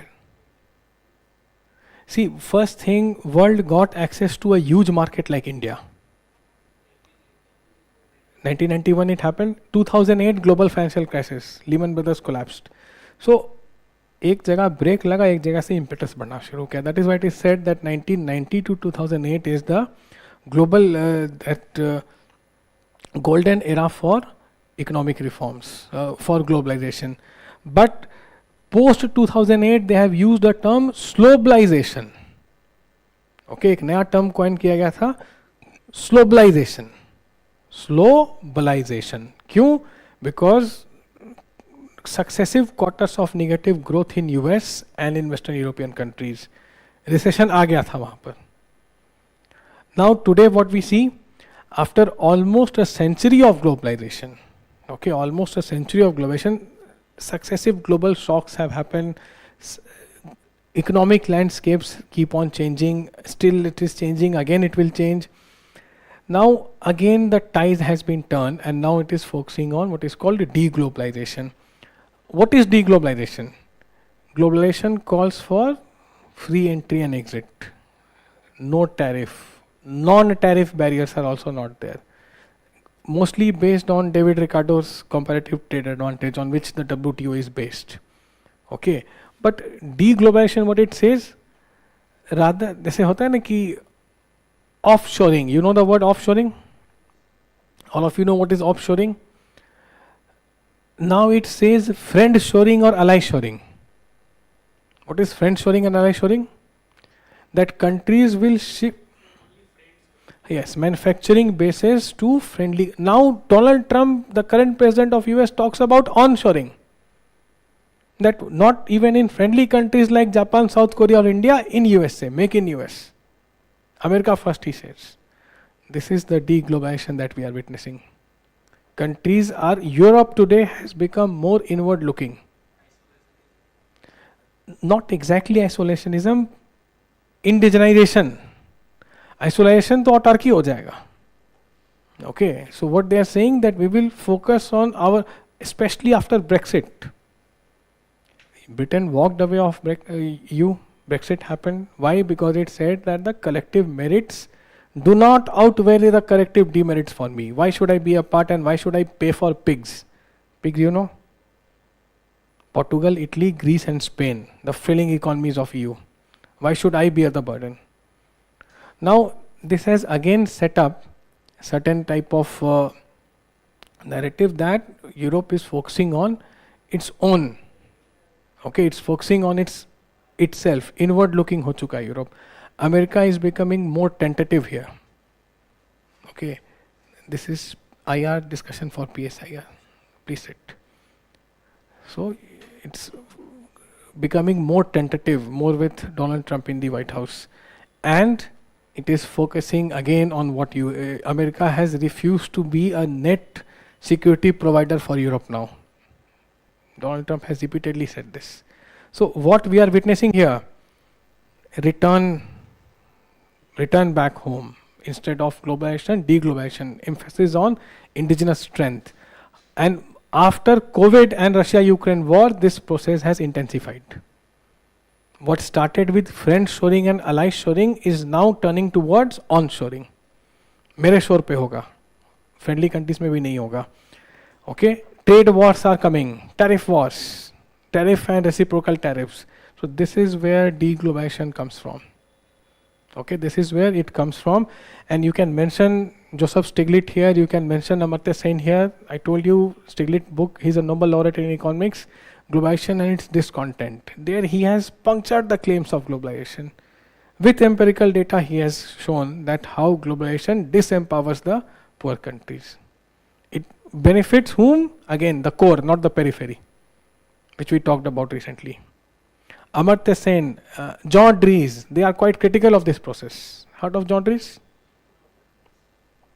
दोनों की एक किताब भी है ना, Uncertain Glory, Amartya Sen and Professor John Dries. So, this is what is deglobalization. Okay, yes, the focus is here. I said this, COVID and Russia-Ukraine war.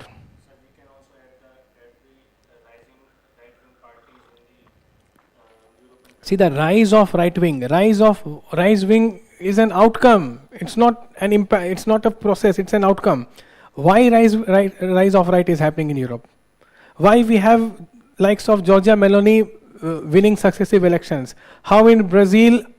How in Holland? How Macron in France from center of left is turning center to right? क्यों हो रहे हैं? Because लोगों का जो भरोसा था liberal order से वो टूट रहा है. क्यों टूट रहा है? Because the sufferings that are happening, economic sufferings are happening, unemployment, wages are being low, energy crisis. Germany was suffering because they, cancelled, Europe cancelled the energy deals with Russia. Okay, so all these populist policies of liberal order have led to lot of disenchantment. That is what is giving rise to right wing. In Europe, right wing is not a favored word. Please understand. Nationalism is not a favored word. Their nationalism has resulted into world wars, extreme chauvinism, my own country, right or wrong. But अब revival हो रहा है, तो जब inward looking right wing nationalism आएगा, तो फिर globalization तो नहीं होगा. Focus will be on deglobalization. Can you understand this? All these points you can write. Now, this one. What are the distinctive features of postmodern state in the advanced capitalist economies? So, what do you mean by postmodern state?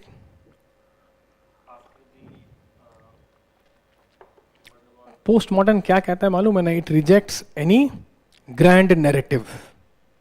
सब चीज को क्या बोलता है कि subjective है. तो role of state क्या होगा? Scholar है यहाँ पर Miliband, Ralph Miliband. What he says that state in capitalist society, he talks about what is called an instrumentalist model. What is instrumentalist? State is an instrument in the hands of, yes, in the hands of rich. There is a unity between the bourgeois and the state. ये instrumentalist model है.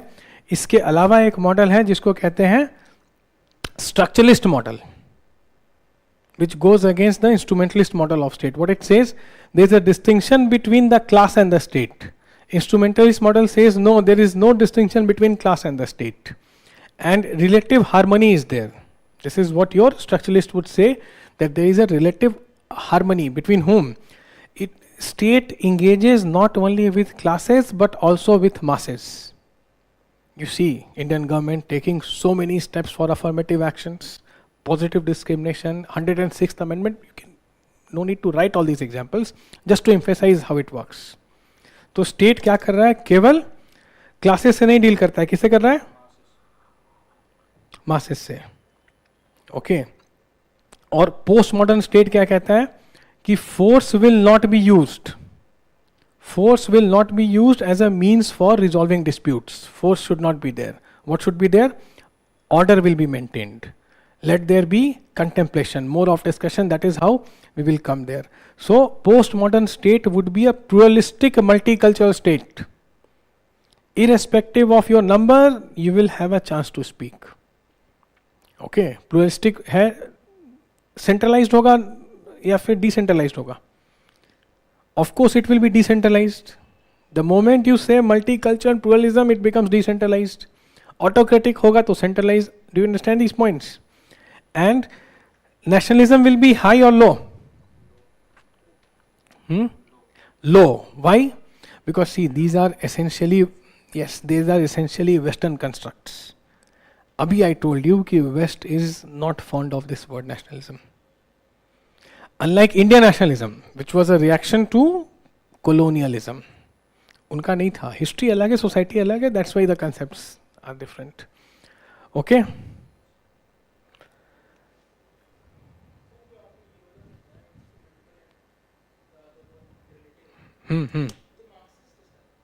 हाँ तो Marxist scholar ही तो हैं अभी. मैंने शुरू में ही बोला ना कि paper 1 part A is very important for your this part. That is what we are doing. Okay. Now see this. What were the limitations of NAFTA? How did its replacement by the US, Mexico, Canada agreement counter them? NAFTA है क्या? अब तो था, हट गया. 1994 it came. What was that? Free trade agreement between Canada, Mexico and US. They share borders, right? Now, Donald Trump said that NAFTA was the worst trade deal ever. What makes him say so? Why would he say that?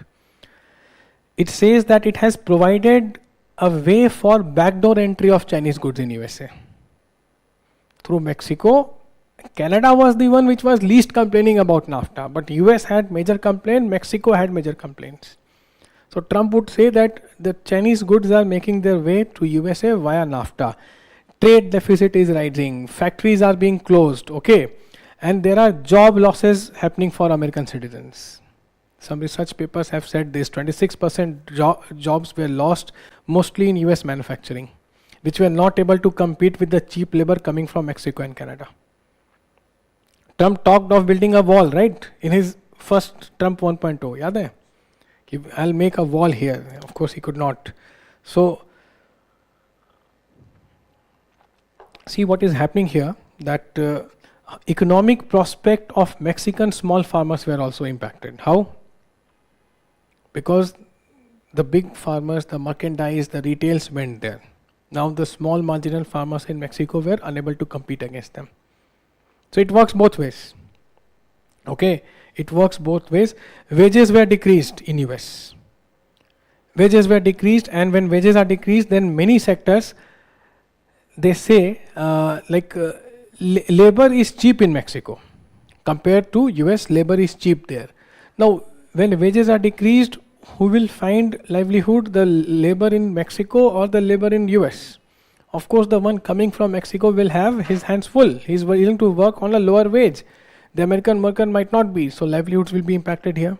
So these were the issues here, and abuse of workers happened. Okay, 12-hour shift, they were working very tediously and beyond inhabitable living conditions were there, work conditions were not very fine. So all these things were there because of this NAFTA. The environment and ecology of Mexico was taking a hit. So except one country, 2 countries were complaining about it, with the current president in his first term said that NAFTA is the worst trade deal ever. Now what they did, they replaced it. United States, Mexico, Canada agreement. Okay. Now what happened here? First thing, this agreement has a sunset provision. What is sunset provision?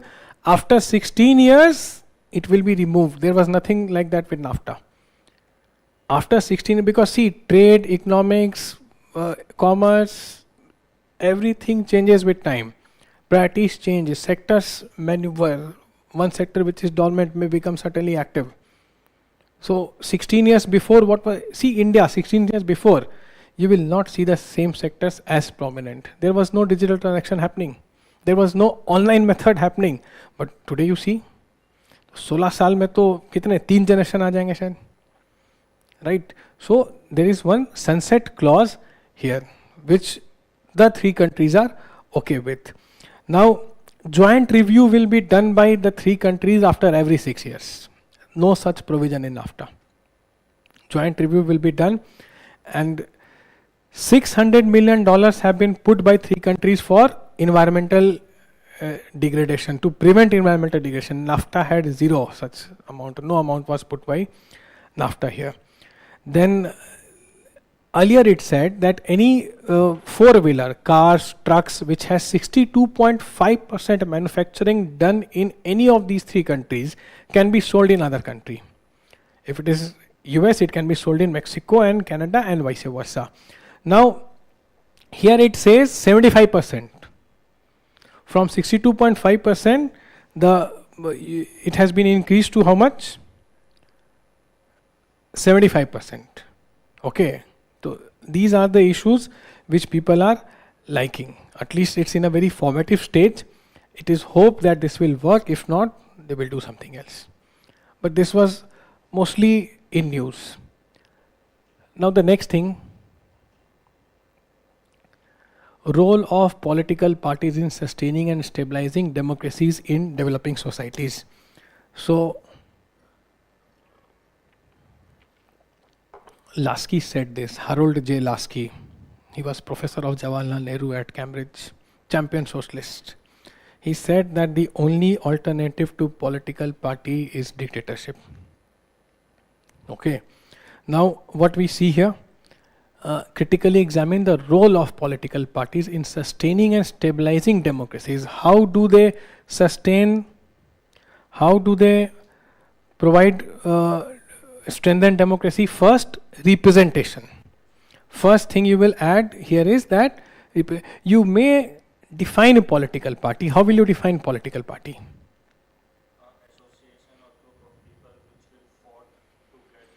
Association of group of people with same political agenda and ideology. That's it. Very simple definition. I'm not even going for the bookish one. Who meet? Make decisions for you after being elected. But they come together because of something common between them. So you need to emphasize that common thing here. Then how it sustains and stabilizes. So first it enhances participation. Elects the office. They are the one who decide which candidate will be fielded. Okay. And what else? What else they do? They represent major social group. They see political parties today in India, you see major political parties, national parties, they have dedicated cells. Farmer cell hai har party ka, student cell hai, economic wing hai, mazdoor wing hai, okay, बुद्धिजीवी cell अलग है, intellectual wing भी है, understanding it, charter accountant का अलग group है, legal cell अलग है, दे हैव देयर एडवोकेट्स. तो it gives a platform for vested interests that lawyers can join the lawyer cell, legal cell, and so on and so forth. What else?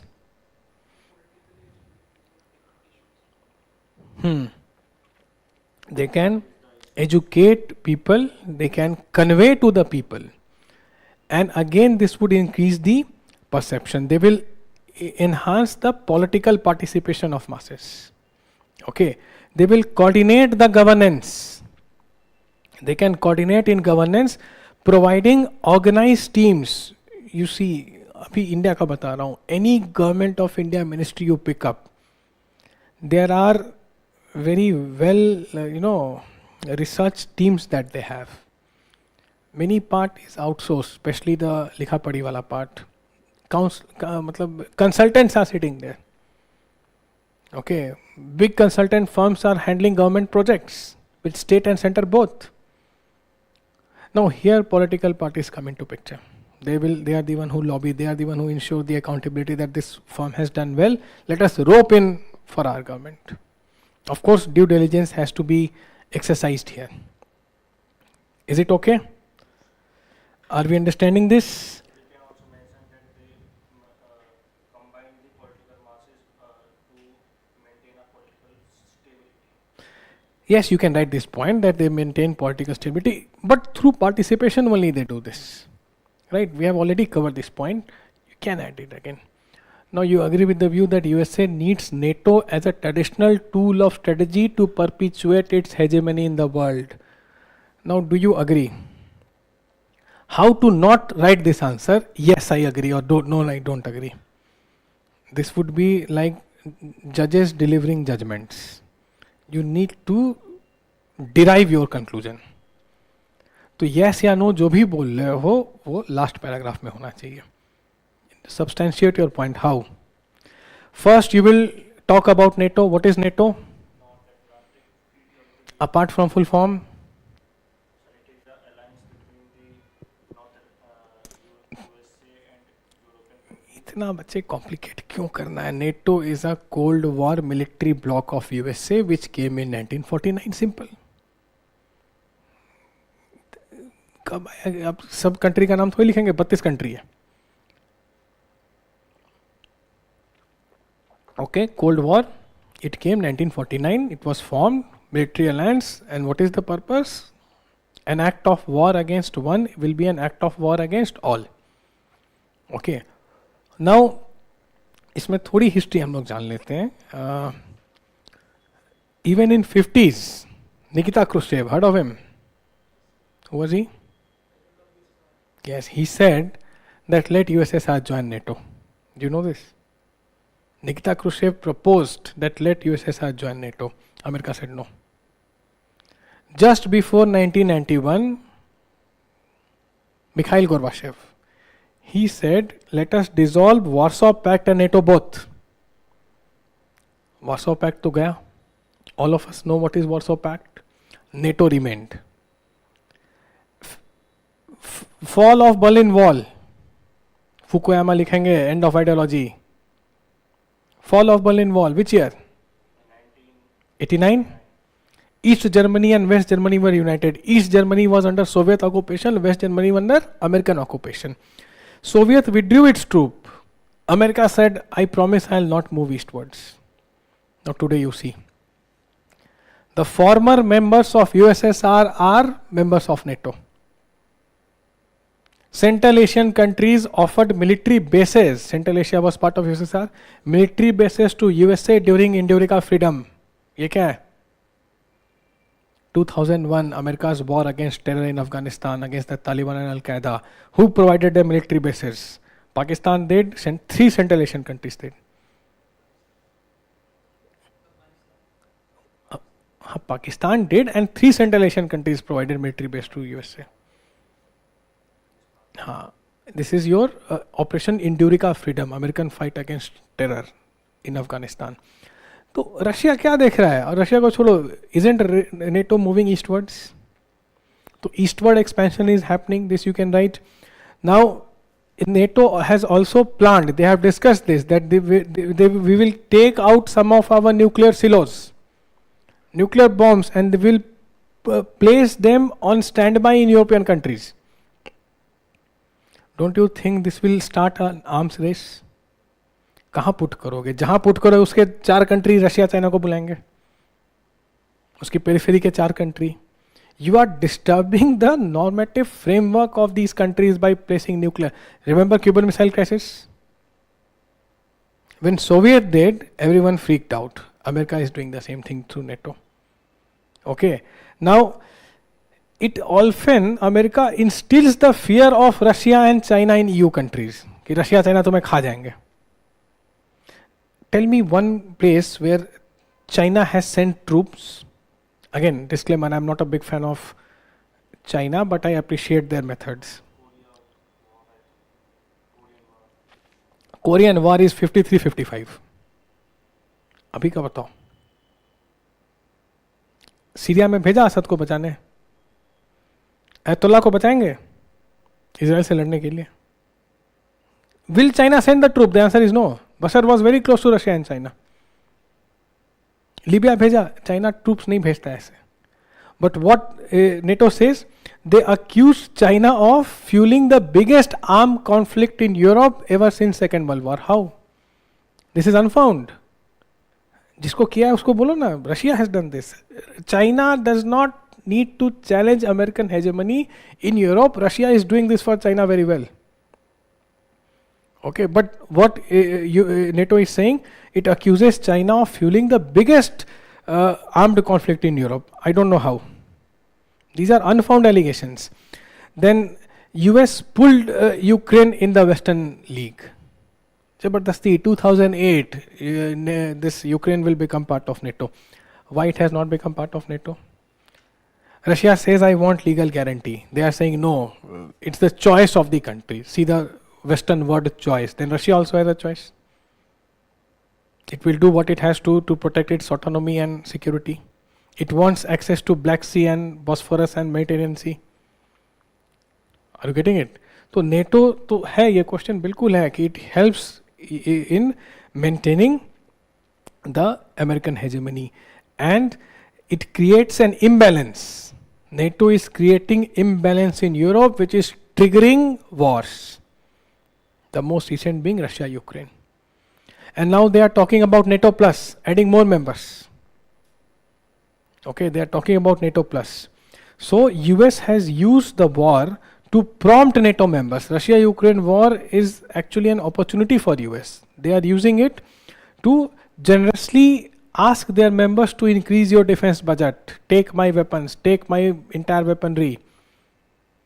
Okay.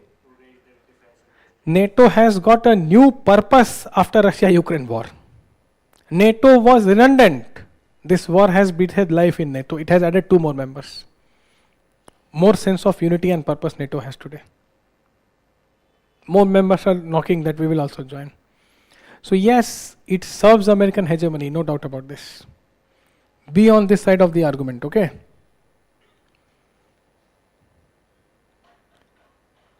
Gramscian theory of hegemony provides valuable insight into the nature of global order. What did Gramsci talk about? He's a Marxist, neo-Marxist. Right to call him a Marxist? Yes or no? Yes, he leans heavily on Marxism. But see, इनकी एक किताब है Prison Notebook. There Gramsci talks about hegemony and construction of the grand discourse. Okay, he says that dominant group is powerful. A group which is powerful. Why? Not because they assert themselves, they are having access to force, but because they are having access to cultural and ideological tools.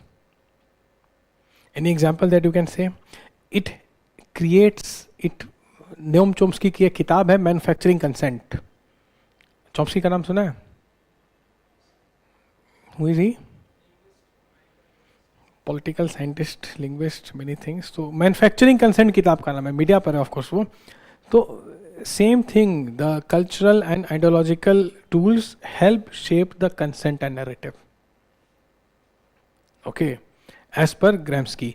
Now he talks about hegemony of ideas.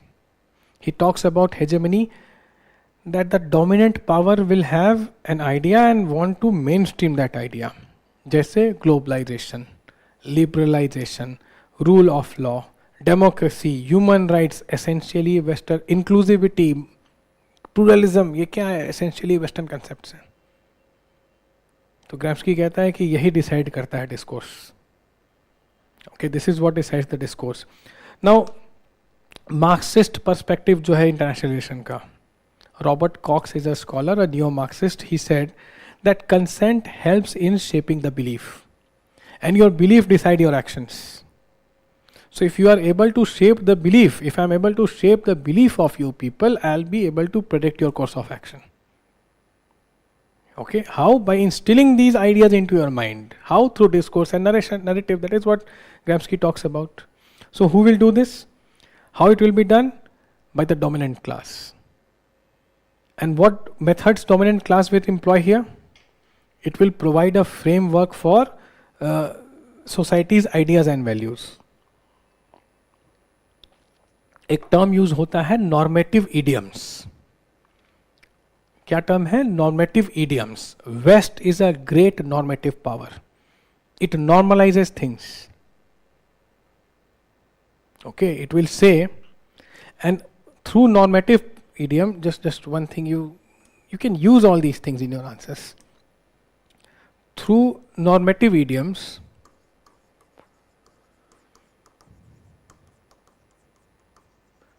अब है क्या इनके लिए normative idioms? तो democracy, human rights, rule of law, inclusiveness. West will use these normative idioms as a matrix and intervene by invoking what it calls R2P, responsibility to protect.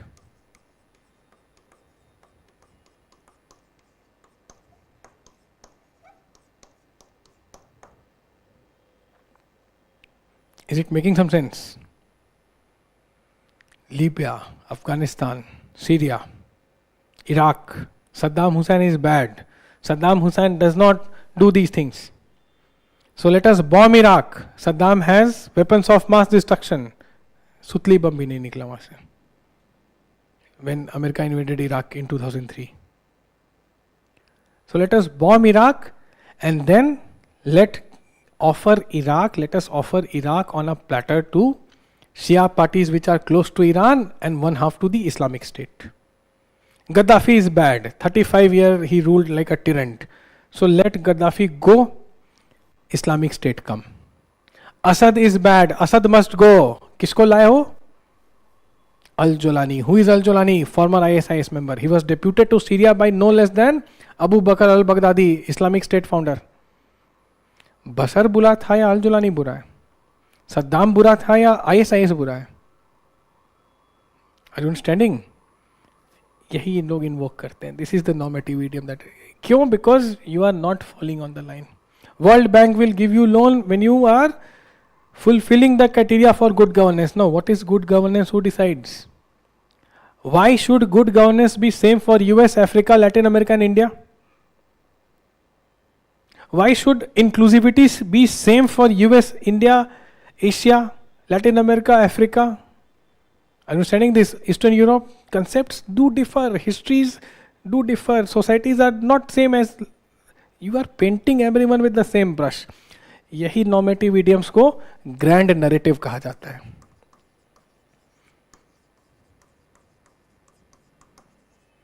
और discourse. Okay. Are we understanding it? Now, Gramsci goes beyond the traditional concept of power.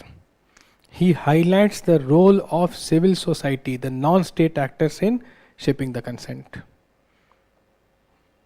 Is it fine? So all these things you can mention in your question.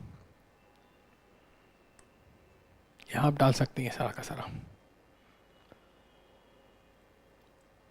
Now, return of trade barrier and economic sanction has diminished the spirit of GATT.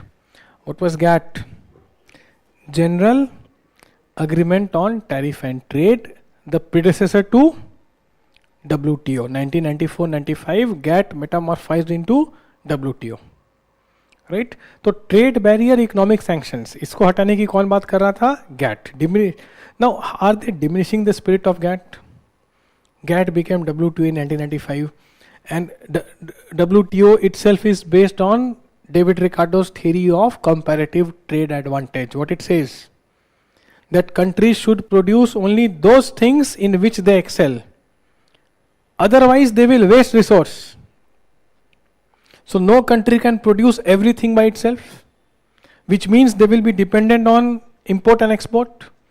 Let there be free movement of goods and services. No tariff, no non-tariff. Zero duty. ये WTO. आगे समझ में, I hope you all know this, right? So, अब WTO कहता है free exit, free entry, least tariff, phase out the tariffs, phase out the excise, let there be no non-tariff barriers. What are non-tariff barriers? The conditionalities that you put. For example, Bangladesh used to grow a lot of cotton, still they do. Bangladesh cotton found a great market in Europe, which impacted the other fabric of Europe and of US as well. So they put a condition that your cotton is very good, but you know the distance is so long, it catches moisture. Pack them in Portuguese wooden box. अब बताओ, Bangladesh Portuguese wooden box.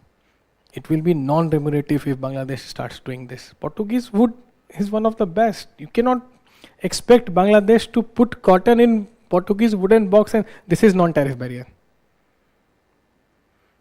Indian BD dented the market of American cigarettes. America said they use child labor in BD. Fact of the matter is, children in countryside, they are playing, they pick up dried tendu leaves. No child labor is used.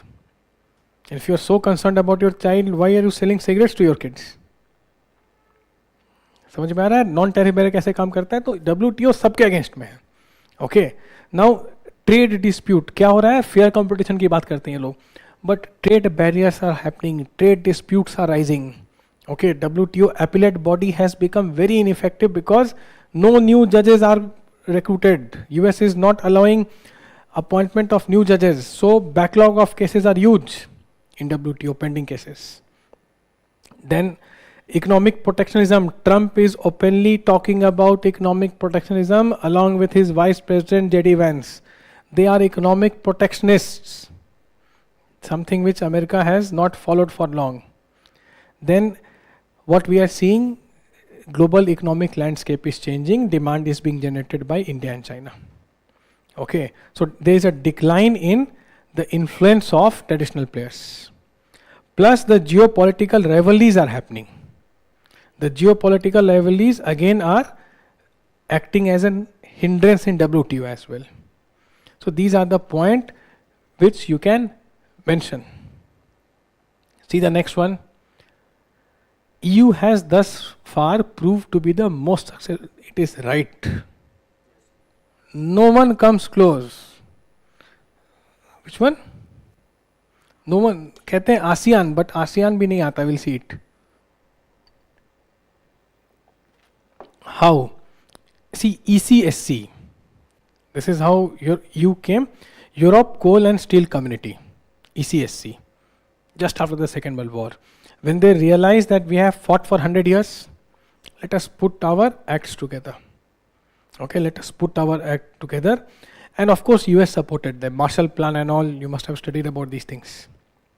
So now the two major players, France and Germany, they worked on their own dispute and said, same thing which we were discussing earlier, India should not dump SAARC for Pakistan. You have your grievances with Pakistan, use it at a bilateral platform, not in a multilateral or minilateral. So France and Germany worked on their issues to make EU more successful during its initial formation. Now they talk about what is called a shared sovereignty. EU को closely मानते हैं हम confederation. Unitary का opposite confederation होता है, federal नहीं होता है. Please remember this. Confederation where parts are stronger than the whole. So it's a loose confederation. Okay, shared sovereignty, consensus approach. They have a parliament. They have a same currency. They have a monetary union. Okay, now ASEAN, which people say is also successful, but please remember that ASEAN is strictly intergovernmental body. They have no interest in pooling their sovereignty. 10 wonderful countries are there, but they have their differences. They cannot pool up their sovereignty together. Then no other grouping comes close to you in terms of economic cooperation, let alone historical reconciliation. South Asia, the least integrated zone, mostly because of the complex history of these countries. Okay. East Asia, you see Japan and China. Asia, you see India, Japan, India, China, India, Pakistan. South Asia, you see there are issues everywhere.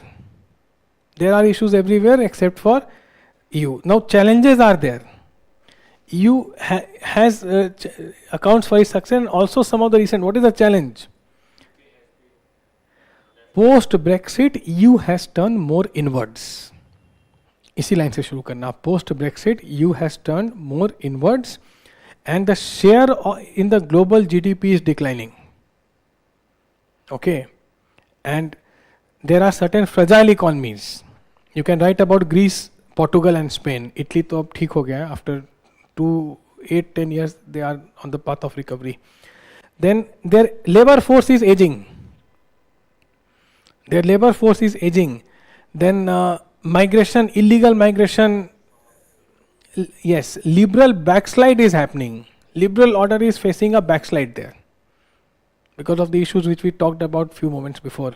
Then commodity and energy prices are again rising. And EU has what is called a top-down approach for climate change, which does not go with other countries.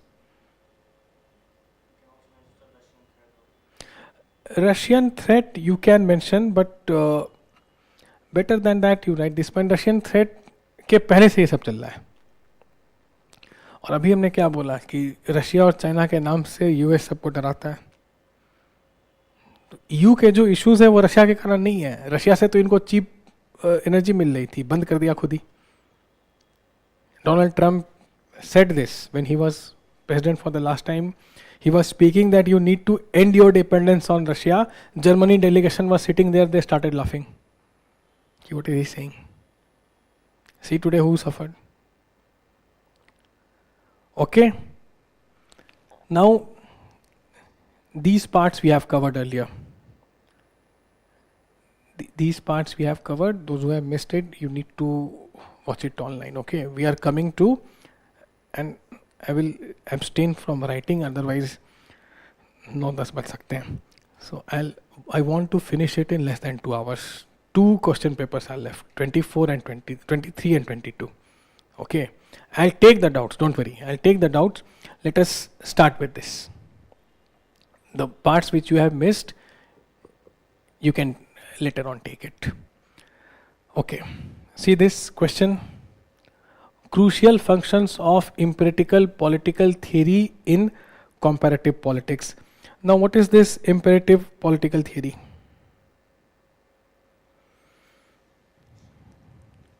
See, political theory traditionally, yes. It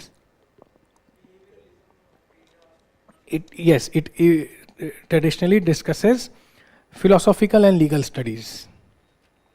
Okay.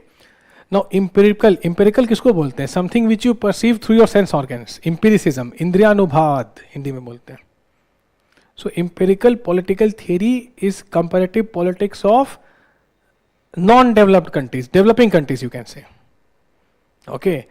Now comparison of politics, this all thing happened after Second World War, when developing countries started emerging in large numbers after decolonization process. So the problem that is here, functions क्या है? तो ये developing countries के politics को study करते हैं, but they face certain issues. What are the issues? See, in these developing countries, or can be any non-developed country, developing भी हो सकता है, LDC भी हो सकता है, underdeveloped भी हो सकता है. You will have written conventions and laws, but the laws will not be followed. Gunnar Myrdal has talked about soft state, a state which fails to implement its own law and policy, which is very much prevalent in non-developed countries. Okay, so legal framework exists, but government might not work according to it. So how do you study the legal aspects here? This is the problem that they face. The behavioral political theory that we are talking, empirical का ही other word है ये. This has given a big boost to comparative politics. Why? Because without studying behavioral theory, without applying behavioral theory in comparative politics, we will never be able to understand developing countries, and this comparative politics will essentially remain a Western concept. Okay, this will remain a Western concept only. That is how this empirical political theory functions here in comparative politics. Second, when you see difficulties faced by political theorists in comparing the states. Comparison कैसे होता है?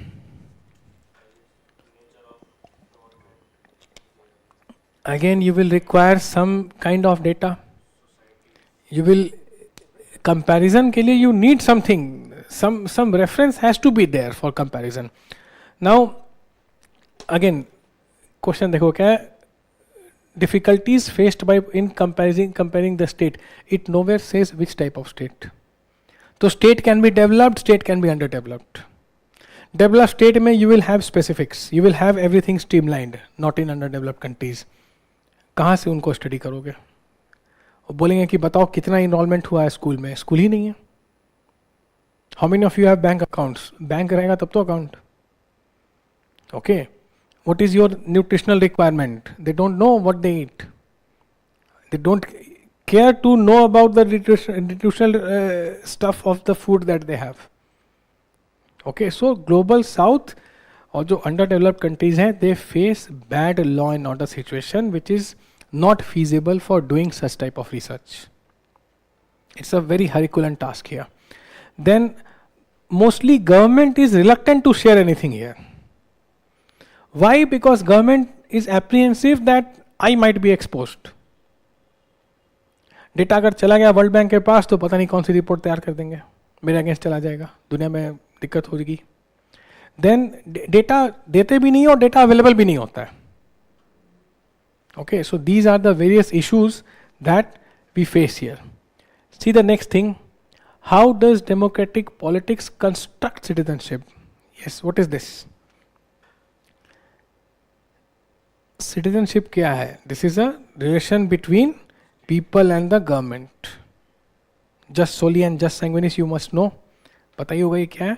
तो active citizenship is constructed through democratic politics. Active citizenry is constructed. How? Government, public affairs, citizens will be vocal in these aspects. Okay, citizens would be vocal here. So it is often referred as what is called civil republicanism. Republic है, there is no royal blood, head of the state elected है, selected या hereditary नहीं है, having a civil discourse, civil republicanism tradition it is called. Then see ancient Greece always has direct participation because of the size that they had. Now वहां से आगे बड़ी बात तो representative form of government emerged. Okay, because you cannot go do that direct democracy here given our sheer numbers and of course the enormity of issues that we have. So अब कहते हैं कि जो representative form है, it has made democracy very dormant. Okay, instead mobocracy has taken over. Whatever the crowd says appears to be the correct course of things. So therefore, see, Hannah Arendt has talked about what she says, active participation. Again, paper 1 will be integrated here. Okay, so she talks about active participation of masses. Let there be a vocal citizenry. It can be critical within the limits prescribed by the law of the land. That is what you all can mention. Then see structure and function of International Court of Justice, ICJ. See, ICJ originally it was a part of League of the Nations, predecessor to UNO. Now it remains one of the 6 main organs of UN. Question है structure and function. तो structure क्या है इसका? 15 judges हैं. 15 judges are here and they are elected for 9 years. Fine, 9 years. And how are they elected? From UNGA and UNSC. Participant countries are the one who send it. They decide a list of candidate. Based on that candidate, they are nominated to national groups. There are many national groups in UN, and there is something called Permanent Court of Arbitration. So they send the names to Permanent Court of Arbitration. From there, they are elevated to ICJ. Election is held every 3 years for 1/3 seats. This is the composition. Now functions क्या हैं इनके? Arbitration and interstate disputes. It adjudicates on interstate dispute. कैसे? Any matter, Kulbhushan Jadhav case, you remember? Can you take a local matter to ICJ? You can. How?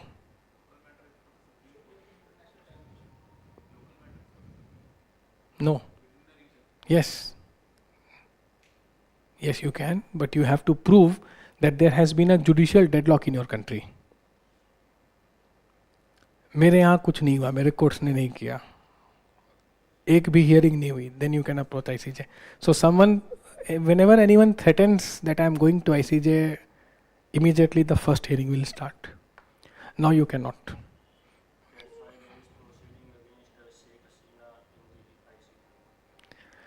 because her matter, she has escaped to India, right?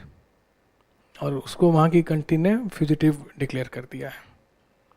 So you can take local issues, you have to prove that there has been a judicial deadlock here. Okay.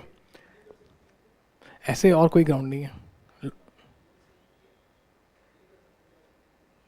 बिल्कुल कर सकते हैं, अभी भी कर सकते हैं, but you need to prove this. Structure and functions of UN Security Council. Again, what is the structure and function? 15 members, P5 plus 10 non-permanent, you can write this. Then 6 main organs है ये भी UN का, established under the UN Charter that came in 1945. Then it maintains international peace and security. ये structure है, function क्या है इनके? It works on collective security. Okay, it works on the principle of collective security, that when everyone is secure, only then security will be there.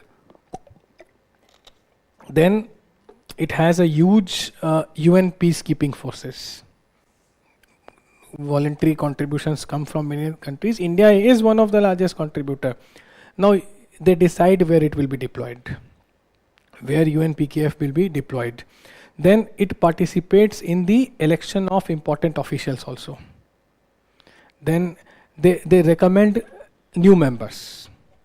Suppose a country which is not a member or a new country which is formed can join UN. Then it can recommend changes to UN Charter. You know the current charter that UN has, it mentions Japan, Germany and Italy as enemy nations. So this shows you the inherent bias that UN had. Why Second World War is over? Why are certain countries enemy? And it was to reviewed after 10 years, maximum by 1958. 2025 it has not been reviewed. तो दो चीज़ें बताता है ये कि inherent bias of UN. Second, the redundancy of this UN charter. This should have been updated long back. Okay.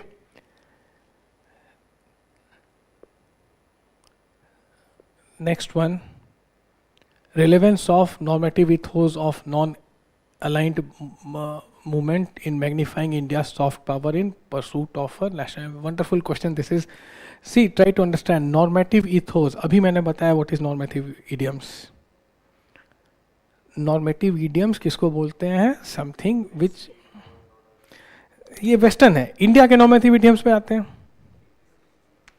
Opposed to imperialism, colonialism, dignity, equity. ठीक है, India भी बात करता है राइट्स की. यस वसुधैव, ये सब इंडिया के नॉर्मेटिव इडियम्स हैं. तो क्या है क्वेश्चन कि relevance of the normative ethos of NAM, तब की बात कर रहा है, इसलिए मैंने ये सब बातें बताई. India was opposed to racism, imperialism, all these things you know. Magnifying India soft power. See again soft power, you know, you have to persuade, not coerce the country. Okay, you act in a way that you don't have to force the country. Country automatically falls in line. America is the greatest exponent of soft power. You see the craze that people in our country have for certain American products and services. That is American soft power at work. South Korea के कुछ band है जो India में बहुत famous हो गए. That is South Korean soft power at work. Okay, तो how it has elevated India soft power in pursuit of our national interest. So India was talking about the normative ethos. You can talk normative क्या थे, तो against this imperialism, colonialism, racism, disarmament India talked about. Then national interest. National interest किसको कहते हैं? Here you can mention Morgenthau. That he is the one who defined national interest very perfectly. What is that? Any country's foreign policy centers around maximizing its national interest. Supreme legitimization for a country, national interest. And main motive of national interest is what? Enhance the power. Morgenthau realist है तो power की बात करेगा. Enhance the power status. Now you see how it did. Bandung Conference you can mention, 1955, Indonesia. India organized a summit of Asian African countries. India opposed attack on Egypt for Suez Canal. India opposed Vietnam War. ये क्या था? India का solidarity with third world countries. Okay, next one. Functionalist approach in IR helps in maintaining peace and order in global politics. In what ways? First of all, what is functionalist approach? Piece by pieces it is called. Regional integration की बात करते हैं ये. Functionalists talk about regional integration. Now there is an increased stress on international cooperation on conflict resolution in functionalist approach. Then you can say that they tend to address the common challenges which collectively the region faces. How address these concerns? Share your concern, talk it out, contemplate on it, sort it out. It will help build trust amongst the members. Okay. Then it talks about establishing international organization. UN would be an example. It talks about establishing international institutions for resolving disputes. And it also talks about economic cooperation between the countries. So again, you can bring UN, you can bring WTO here. This is your functionalist approach in IR. Next one, regime change and political crisis in Myanmar threaten national security and peace. So regime change, we are talking about 2021. The question came in 2023. I told you before break, Indian Foreign Secretary was to visit Myanmar just after the regime change, and Myanmar was expecting a lot of preaching. Myanmar handed over 5 northeast insurgents to India, conveying and ensuring India that your interest will be protected, whether it's Aung San Suu Kyi or Tatmadaw. Okay. So Myanmar regime change क्या किया? It has spread the violence. Okay, it has spread the violence. Many people, Rohingyas, they have come to India via Bangladesh. Violence has been the new normal there. Refugee inflow in countries like Bangladesh and India. People are escaping from there. Then what? Economic disruption. This Kaladan multi-modal project. Sitwe port. Sitwe अब किसके पास है मालूम है? अर्कन army के पास है. 530 kilometre का वो project था. कोलकाता पोर्ट से Sittwe port, Kaladan river, from there Paletwa to Manipur. It provided better access to northeast than even Bangladesh can provide. But see how it has been derailed. Many INSTC is derailed, IMEC is derailed. पता नहीं क्या India को jinx लगा हुआ है कि जहां हाथ डालते हैं कुछ करने को वहीं पे लड़ाई शुरू हो जाती है. IMEC is not happening because of Israel-Hamas. Okay, and it does not look, it will, you know what 2 days before Israel has done? And yesterday Iran attacked Tel Aviv. 11, I don't know the number of casualties, but people have died. So, ये तो escalation हो रहा है अब. No one is concerned in Middle East about IMEC or I2U2 or about Abraham Accords. India को यहीं पे तो दिक्कत आएगी. Okay, so same thing is happening here. Your economic disruption will happen. Your connectivity projects will be halted. What else? Arms proliferation. Lawlessness is a fertile ground for illegal activities. Drugs. ऐसे भी पता है ना drug hub है वहाँ पर. Triangle. Crescent किधर है? So it's a menace for drug hub. Okay, so illegal drugs, arms proliferation, all these things, increased violation of human rights issues. Then India's Act East will be compromised. Myanmar was gateway of India to Southeast Asia. It shares border with 4 northeastern states, and it will also impact the Indo-Pacific stability. Definitely it will. Okay, so these are the various repercussions.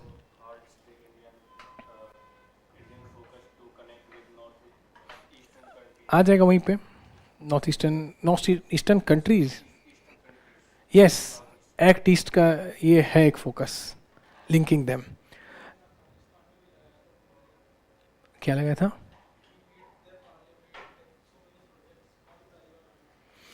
Taliban से India दोस्ती कर रहा है. It may work. Now see the next thing. During Cold War, non-aligned movement tried to become third force in world politics but failed because it was too large and unwieldy. Discussion you have to do. So you will introduce this question with Cold War and NAM.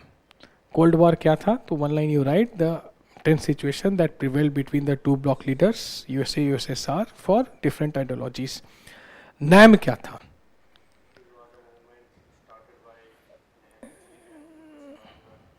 India, Yugoslavia, Egypt, later on Indonesia, Sukarno came there. Stayed away from power blocks. National interest and become a third force. The first world USA led, second world Soviet led, let there be third world force also. Failed. Why it failed? First thing, they were resource lack. ठीक है? Resource was lacking because all of them just came out of the clutches of colonization. तो उनके पास resource नहीं था. Second thing, generating consensus was also an issue.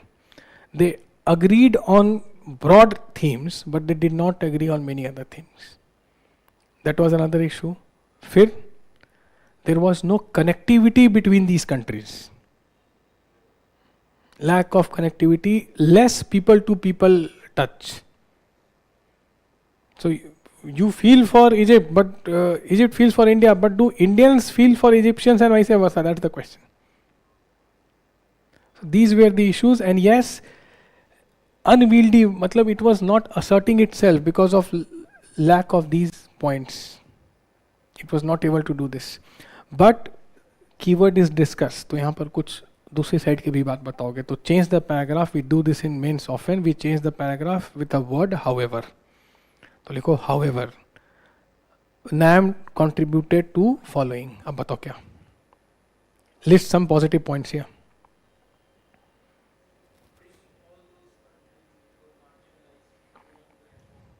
Marginalized countries came on one platform. They shared their common problems. So they become an important contributor. At times they diffuse the tensions in the world. They became a buffer. Periphery states here acted as a buffer. So you can write all these points and you can conclude that the developed, underdeveloped or developing countries, the impetus that they got through NAM, they have carried it forward in global south. Conclude like this. कुछ continuity दिखाओ अभी के साथ. Okay? Account for the rise of European, same thing it is. Same question which we have done. few last year भी आया और last to last year भी आते हैं. ऑप्शनल में रिपीटेटिव क्वेश्चंस आते हैं. नॉन अलाइंड मूवमेंट तुम्हारे पेपर 2 में 3 बार सिलेबस में मेंशन्ड है. जाके देखना सिलेबस फिर से. 3 times this word non aligned movement is mentioned in your syllabus. Okay, so globalization is mentioned 3 times. So there is increasing stress. तो ये तो repeated है, we can leave this, right? Now see, narrate the ways in rapid environmental degradation is posing a serious threat to human security. Illustrate, so example, this is on environment. So सबसे पहले क्या लिखेंगे इसमें? How will we start this? Rapid environmental degradation. What will you start this with? You talk about, first thing it is happening, that environmental degradation is for real, climate change is happening for real, and what are the consequences that we are facing. First you can write resource constraints, जैसे lack of fresh water, shrinking of the forest. Okay, then it will lead to food insecurity. Agricultural patterns are being disturbed. Energy insecurity. Then you can write world is becoming more prone to natural disasters. Okay. Then sea levels will rise, which will be an essential threat to the coastal areas of islands. Then displacement because of migration. Climate induced compulsive displacement is happening. People are living because the area is not worth living. Heat stress is going on. See the temperature of the city. Okay, and then loss of livelihoods will happen. Women will suffer most, marginalized people will suffer most. Connect these points here. Okay. See the next. Impact of globalization. So one line you will define globalization. You can do this. Impact. अच्छे भी हैं बुरे भी हैं. अच्छे बताओ जल्दी से. Increased livelihood opportunities, access to better products and services, increased quality of life and living standard. ठीक है, सब आ जाएगा. Technical advancement, technological advancements, technology, transfer of technology. हाँ, तो knowledge exchange, because of the transfer of employees, you learn from others, they pick from you, all these things you can mention. बहुत negative बताओ.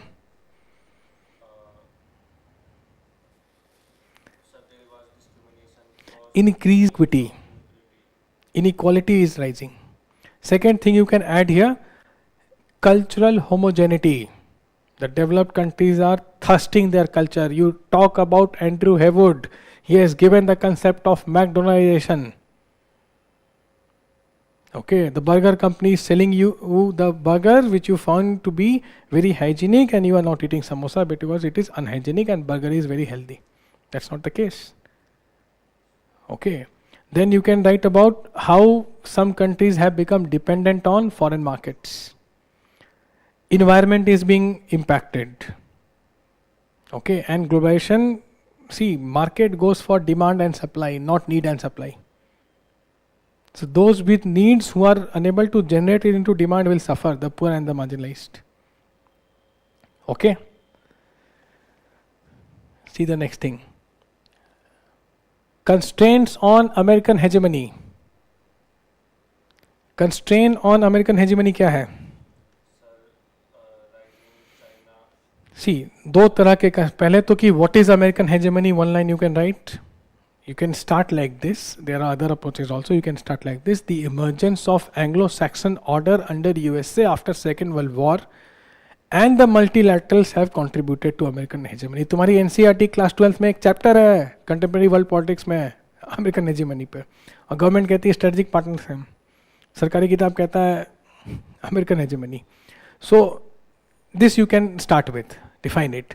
Now constraints जो हैं दो तरह के हैं. एक इंटरनल है with in America.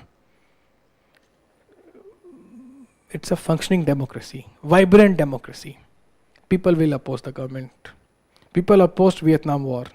People were opposing Afghanistan. और अभी we are not sure, but some analysts are saying that Trump wants to go to Afghanistan again to finish the unfinished task. Again, there will be a backlash if he does that. Again, there is no confirmation. This is rumor I am talking about. So institutional checks and balances are there. Free press is there. Independent judiciary is there. Tough to garner support for Americans for a prolonged military conflict. Internal factors आ गए hegemony को challenge करने के लिए. External factors, new powers are rising. India, China are coming up. Russia is still a great power. Then economic competition has intensified. Tariff wars are happening. Multipolarity is there. You write multipolarity, which challenges American hegemony. Okay, then you write alliance partners. American alliance partners are breaking free. America's influence in West Asia has reduced. Biden kept on saying Mohammed bin Salman that put sanctions on Russia, he did not. He kept saying increase oil production, he did not. Russian oil found a market. Okay, so the alliance partners are breaking free. Now, again here a dilemma क्या है कि if US benefits if it engages with China economically, but if it engages with China, its own authority will come under question. Okay, so all these things you mention here. Now see, major features of India's foreign policy in 21st century. Foreign policy, one line, foreign policy aims to support and strengthen the national interest. अब क्या है इसमें policy में? What will you write? See, first thing you start with अभी का बताओ major features of Indian foreign policy. So you write about the multi-alignment that India is doing, from non-alignment to multi-alignment. Then increased focus on genuine multilateralism and genuine disarmament, representative of global South, and South-South cooperation, responding to its neighbor, being the first responder in hours of crisis to the neighbors. लिख सकते हो ये भी कि multiple element में ये point आ जाएगा, with Russia also, with US also. Emerges as the first responder in times of crisis for its neighbor, whether Sri Lanka, whether Nepal, whether Bhutan, for that matter Turkey also, we send aid to them as well. We dispatched NDRF teams there. Helped generously Sri Lanka in 2022, when it was going, its economy was under a free fall. Net security provider in Indian Ocean region. Vaccine diplomacy, all these points you can mention here. Yes, and does not believe in what is called what? उसमें तो believe करता है ना. Does not believe in export of ideology. We believe in engaging with the government of the day. We prefer democracy, but will engage with communists, will engage with theocratic states, non-democratic countries also, unlike USA, which believes in importing democracy, exporting democracy. Okay? Yes, you can add this. Lack of regionness in South Asia. Barbar, I was saying that South Asia remains the least integrated zone. Why? Complex history. First point you will start is complex history. Then colonial legacy. Redcliffe, पता है कौन था?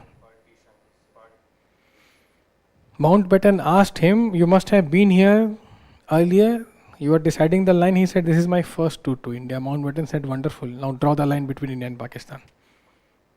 Now see our chicken neck. क्या सोच के ऐसा map तैयार किया गया कि 28 किलोमीटर चाहिए हमें नॉर्थ ईस्ट से कनेक्ट करने के लिए. Mostly riverine border we share with Bangladesh. 54 rivers are there, interstate rivers. Okay, so colonial legacy, McMahon line, ये मतलब अंग्रेजों ने अच्छी पोजीशन में छोड़ के नहीं गए सब कॉन्टिनेंट को. ट्रीटी ऑफ सगौली नेपाल के साथ. आज केपीएस ओली बोलते हैं कि Limpiya बधूरा Kalapani Lipulekh belongs to Nepal because river Kali has changed its course. Treaty of Sagauli article 5 says that anything west of river Kali would be India. Okay, तो ये क्या है? ये सब कॉलोनियल लेगेसी है. देन बायलैटरल डिस्प्यूट्स भी हैं. India China, India Pakistan, all this you can mention. Dispute with Nepal जो मैंने अभी बताया. Dispute with Sri Lanka on Katchatheevu island and all. Bangladesh you can mention, yes. Then mostly these regions have been politically unstable. So that contributes to the conflict. That contributes to the delay in decision making. Politically unstable, economically very fragile. Okay, so both these contributes. Then they have poor connectivity. Connectivity projects nahi the.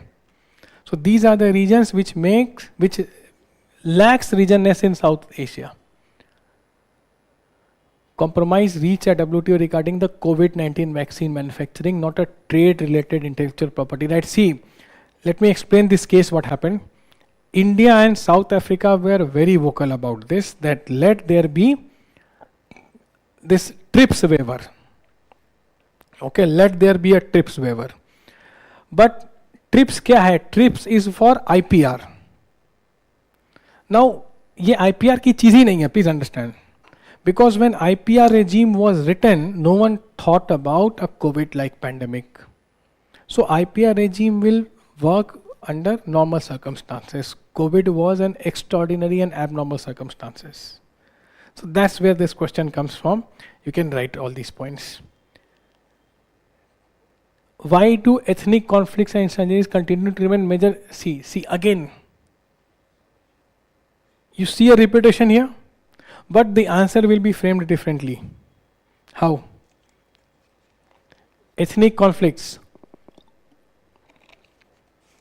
Ethnic conflicts happen because conflicts have never been sorted. Some of them have been fueled by colonial legacy and historical disputes. No reconciliation has happened since then. Okay. And then it remains major impediment. Why? Because it acts as a speed breaker. It acts as a spoil sport for regional integration. People have their loyalties cutting across the states at times. So that is where it, and remaining points you can borrow from that question. Some, not all. After writing all these things, you can say that there is a reason South Asia remains least integrated, and yes, these two factors have played an important role here.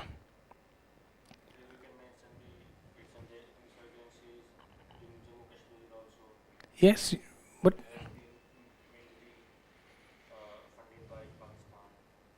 see, insurgency in Jammu and Kashmir and Pakistan to integration, yes, you can say this, but talk about more of northeast and the ethnic groups there.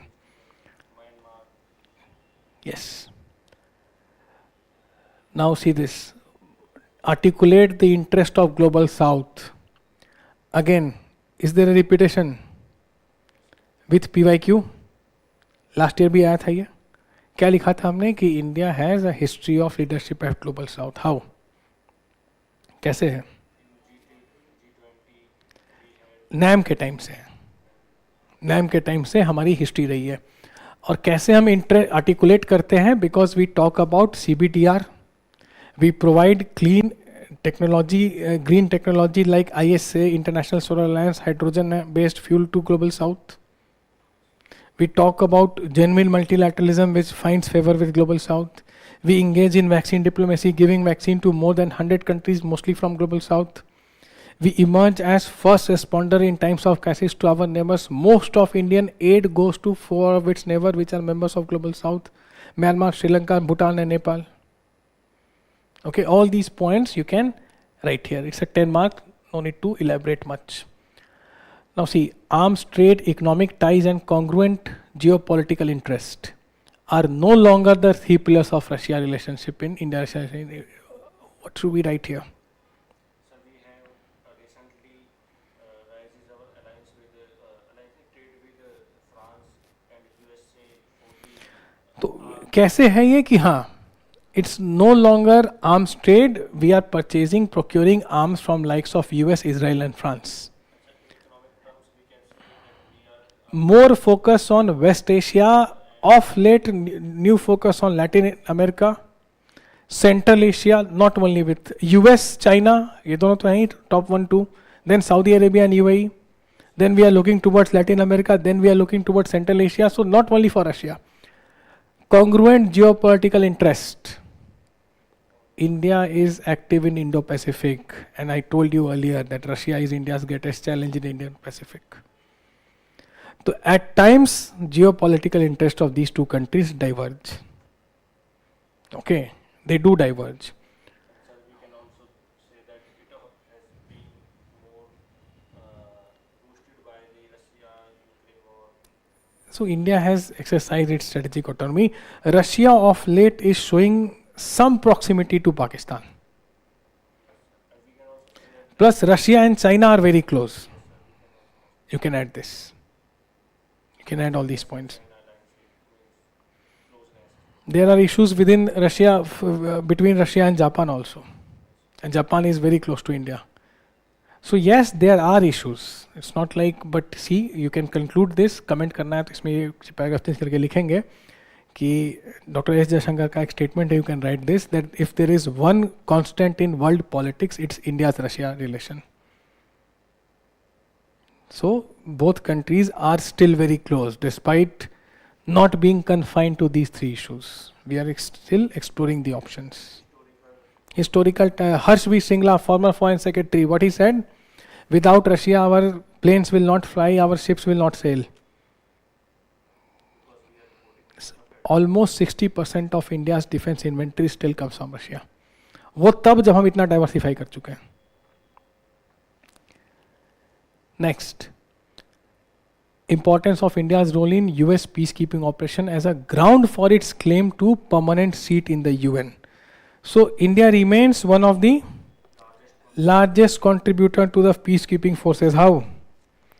India has deployed its forces. India was very active in Korean war से शुरू करो, जो तुम बोल रहे थे कि वहां से इंडिया ने काफी सारा काम किया यहाँ पे. Okay, and what else?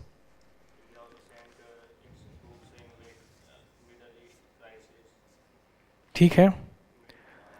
50 plus missions Indian forces have covered under peacekeeping since 1947. 50 plus missions. Very important ones.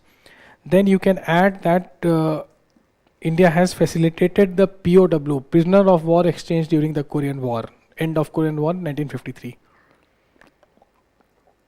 Then India often articulates about genuine equitable world order and multilateralism. It vows for genuine multilateralism. Okay. We also mentioned we are safeguarding the global south. Means we are the Not safeguarding, but yes, in times of crisis, we have intervened militarily. Operation Cactus, Malaysia, 1988, 71, Bangladesh. Though deployment of peacekeeping forces in Sri Lanka was a misadventure. Okay, all these points you can write.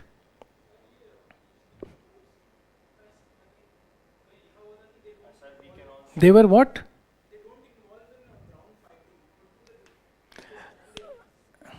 Their role, primary role, is to ensure that confrontation does not happen. Lay down your arms.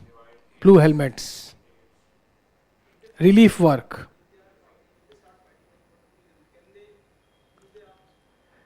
In extreme situation they can. ऐसा नहीं है कि बिल्कुल ही नहीं, but that's not their primary mandate. So here we can also add on that we are the 70%, we have the India has a 17% population of the world, and we are the largest democracy of the world. To enhance. ठीक है, इतने points के बाद you can conclude on these points. Correct. Now see this is on Quad. Important role in India's strategic balancing act to withstand the dominance of China in Asia. So Quad you will write. When did Quad come? 2001 it came. It was shelved. Shelved समझते हो? किताब पढ़ ले खरीद के जाके book shelf. This is called shelved. It was revived in 2017 by Trump. When Trump came, not only same year, ironically same year 17 India joined SCO also. When Quad was revived. So counterbalance to China's expanding military and economic presence in Indian Ocean, prominently Indo-Pacific. Quad focuses on free, prosperous, open, inclusive and rule-based Indo-Pacific. No hegemony, मतलब China के against है सीधा. Okay, what else? There are economical and technological cooperation. जो last summit हुई है, Wilmington Summit 2024, last time when Biden was there. After that he lost the elections.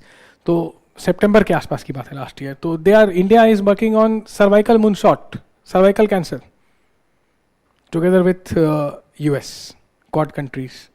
It is working on emerging technologies. Okay, and then you can add that India has enhanced its strategic autonomy through Quad. India is hedging its strategy. India is focused on HADR, humanitarian aid and disaster relief through Quad. All these points you can mention. We can also mention that here we can countering the China's BRI. BRI not in Quad. No. BRI के लिए Quad नहीं है. BRI के लिए IMEC है, INSTC है. Now see this, India's nuclear policy is deeply influenced by its cultural belief and pragmatic approach to its foreign policy. Nuclear policy है क्या? सबसे पहले you will write that no first use. India will not use nuke against a non-nuclear country, has a right to retaliate when attacked with nuclear, biological or chemical weapons. Second, India's nukes are for maintaining credible minimum deterrence. Use these words. Credible minimum deterrence. Okay.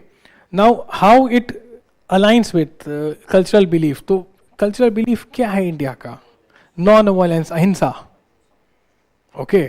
ये हमने हमेशा follow किया है. वसुधैव कुटुंबकम. Entire world is one family. Then peaceful coexistence. India's emphasis on its morality as a normative idiom. Yes, India is member of NSG, which promotes non-proliferation. NSG के तो हैं ही. Then nuclear test and nuclear deal. After nuclear test, India did nuclear deal with US. NSG नहीं है. Sorry, NSG का नहीं है. बाकी का बन गया. So India did nuclear test and then convinced US for a nuclear deal. And later on Japan for a nuclear deal in 2016. For Japan it was one big thing. Shinzo Abe had to work a lot to convince the anti-nuclear lobbies there. Okay, so it perfectly aligns with India's belief system. Then what step India needs to take to regain the foothold in Afghanistan? Now what India needs to do here?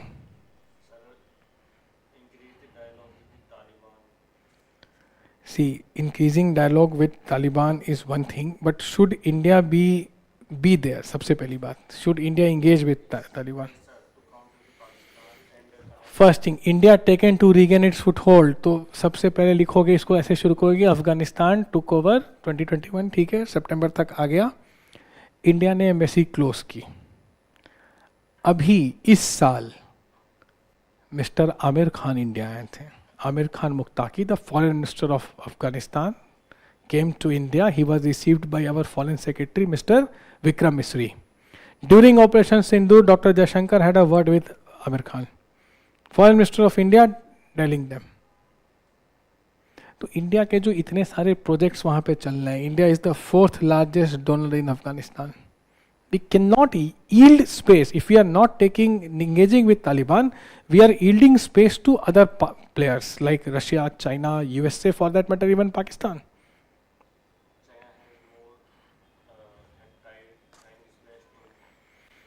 China has? China is very comfortable with Afghanistan and Taliban. So India cannot give up its claim. Okay. Now you can add these things that India is planning to reissue visas to Afghan students, strangled students who went there because embassy was closed, so they could not come back. Regularly sending humanitarian aid. Okay, India is also regularly sending the humanitarian aid. Relevant UN resolutions that Afghanistan will not be used as perpetuating terror for any third world country, any third country. 50,000 metric tons of wheat we sent in 2022 to Afghanistan during the crisis. So these are the imperatives that India has taken here. Monetary support, yes, all these things are there. और बाकी जो पता ही आप लोगों को, the Jarang Delaram highway, the parliamentary building, the libraries and all. See, what are the challenges in India in our relation? Try to understand this. First, you will start with the bilateral ties. India and Iran have shared historical ties ever since Iran was Persia. Okay, good ties we had. Ayatollah Khomeini, his grandfather was from Lucknow. How many of you know this?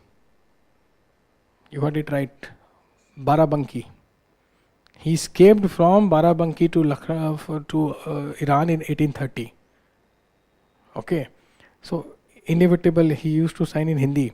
So दिक्कत क्या हो रही है Iran के साथ? सबसे पहले US sanctions. US sanctions have made it tough for India to deal with Iran. Second, the geopolitical rivalries that are happening. Now Israel remains a valuable partner. Israel has declared almost war. So it's very tough for India to take a stand here.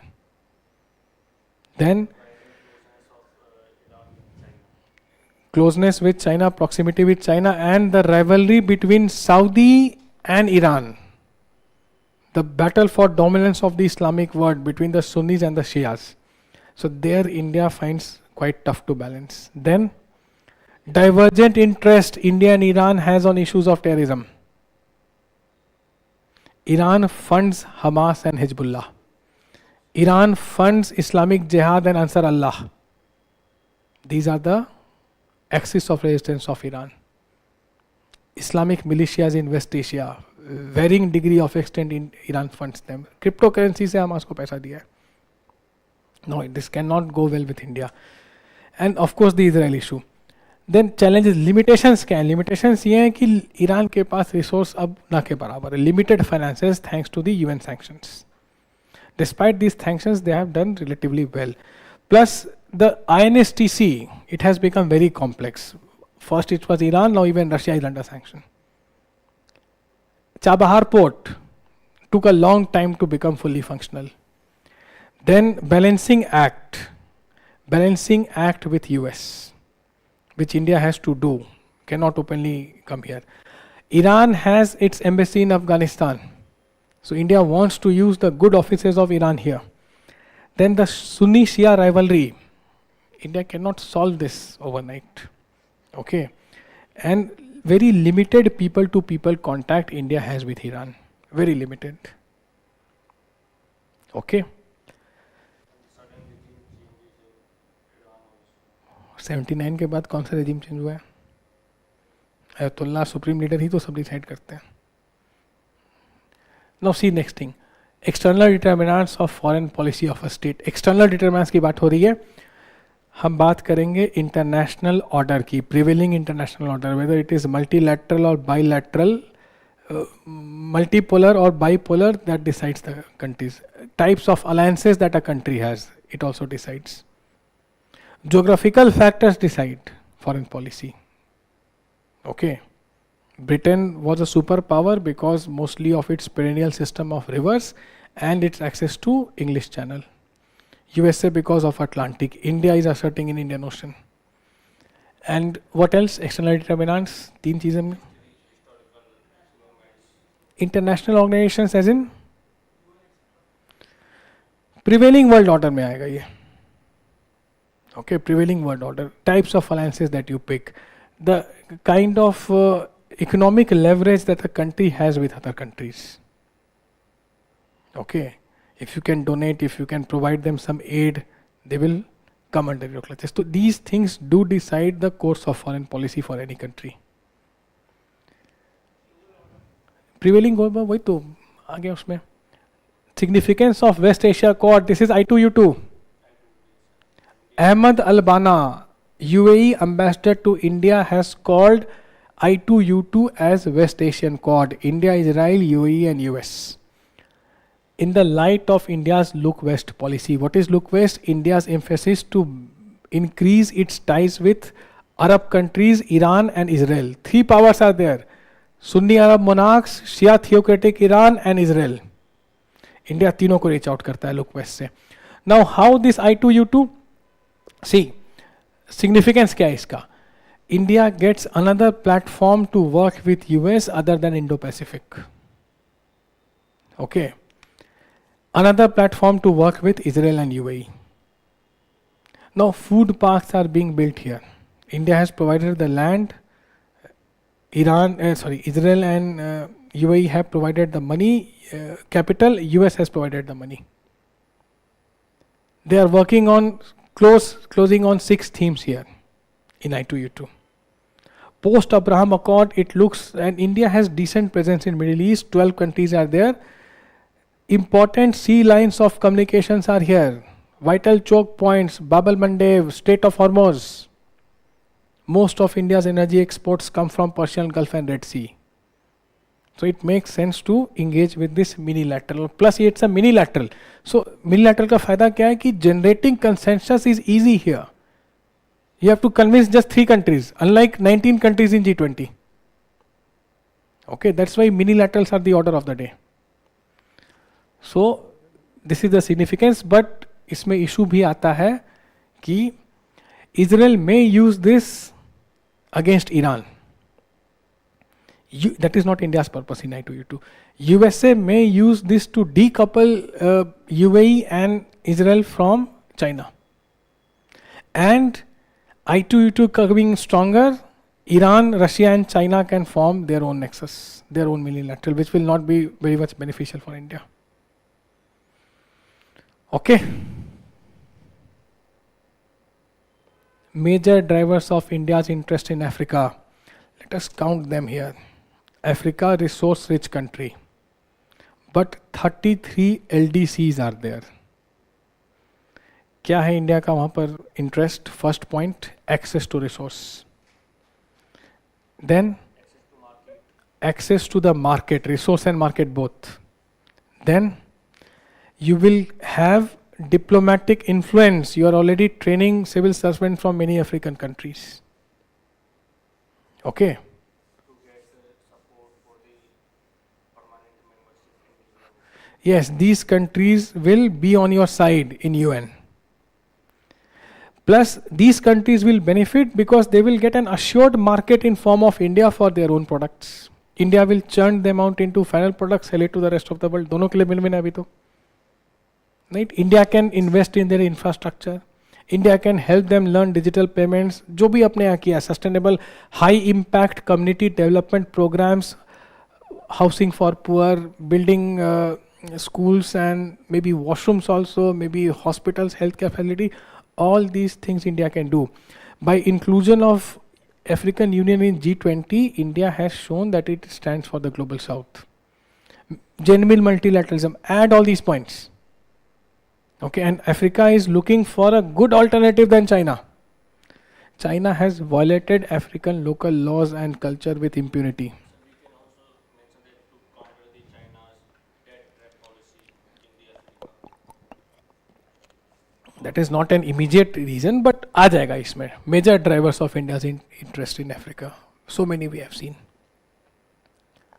Now see, this is 2022 we are talking about. Main limitation of comparative method. What is the main limitation of comparative method? What exactly is comparative method पे कितने questions किए हमने? Comparative method के लिए क्या चाहिए होता है?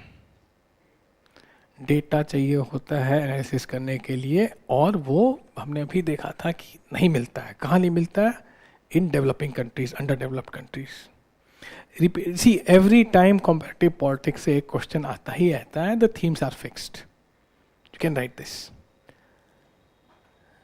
What are the main challenges faced by developing countries in the era of globalisation? Does it sound repetitive? Can you list the points? मैंने कहा ना, ग्लोबलाइजेशन नॉन अलाइंड 3 बार मेंशन है तुम्हारे सिलेबस में ये word. What would you right here quickly? Sir, the rising dependency on the developed countries for the technology. Technology, rising inequity, cultural appropriation, okay, dependence, hegemonic practices of developed countries. Normative idioms, सारे point यहाँ लिख सकते हो. पहले भी हम लोग देख चुके हैं इस क्वेश्चन को. Yes, dumping ground, drain of wealth, resource को कुछ वैल्यू ऐड नहीं करते हैं. Now see the commonalities between the Marxist and the realist approach to study of international relation. Now what is this Marxist and realist approach? Marxist approach क्या करता है? Marxist approach हमेशा Marxist lens से view करता है यार को. क्या बताते हैं? बताते हैं कि स्ट्रगल चल रहा है. किसमें चल रहा है? बुर्जुआ and the proletariat class. They see it through their class lens. Realist क्या बोलते हैं? रियलिस्ट कहते हैं कि नहीं, रियलिस्ट कहते हैं कि पावर स्ट्रगल चल रहा है. रियलिस्ट से that no power struggle is going on, not a class war is going on. So they have altered. और मार्क्स कहेगा हमेशा सब स्ट्रक्चर और superstructure. Economic factors will shape everything else. Social factor, religious factor, political factor, family factor, societal factors. ये Marxist approach है. Realist कहते हैं कि power will shape something else. So you see a sharp contrast emerging here between these two. Next one, bipolar structure of the world is more stable than multipolar. How exactly? कैसे इसको लिखोगे?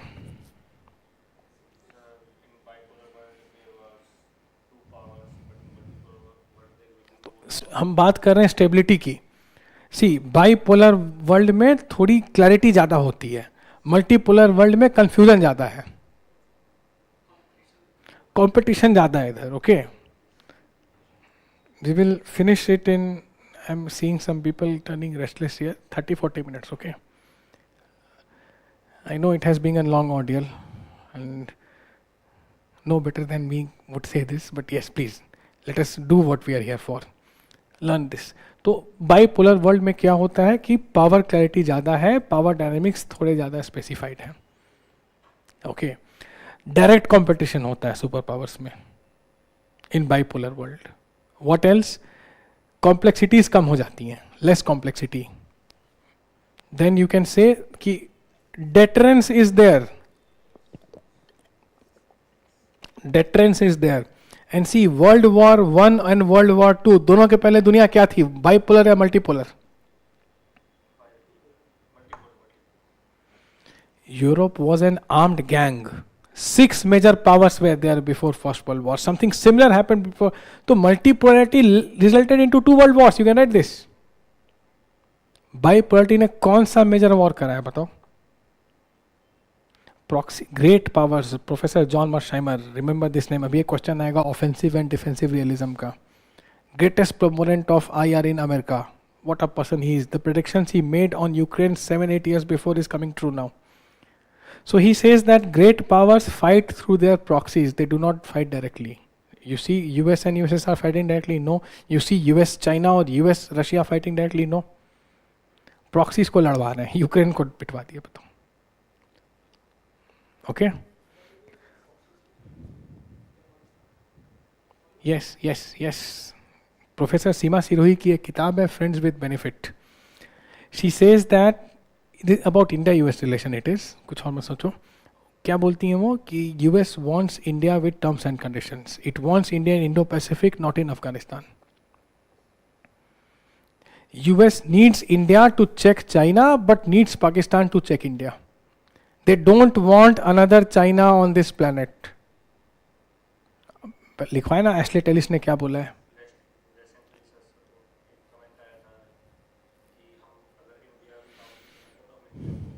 और मर्शाइमर कहते हैं ये बात. जॉन मर्शाइमर कहते हैं कि if not for China, India and US would not be strategic allies. Okay. That's a fact. Now see this, bipolar क्यों है? अब इधर मल्टीपोलर में क्या होता है? More diffused power.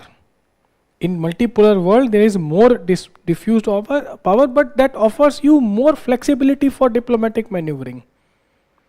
You can choose your alliance partner accordingly. More scope for cooperation. So you don't have to plainly say that yes it is. You say that yes, these are the benefits of bipolar world order, change the paragraph, start with however, ये भी होता है multipolar में. That's it.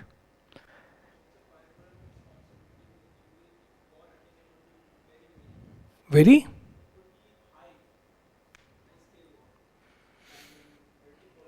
Again, empirical evidence does not suggest that there will be a high scale war in bipolar. मैंने बताया तो कि Cuban missile crisis, India Pakistan war, ये सब high points of cold war हैं. Cold war never turn hot, please remember. Neither in Vietnam nor in Afghanistan. नहीं हुआ ना.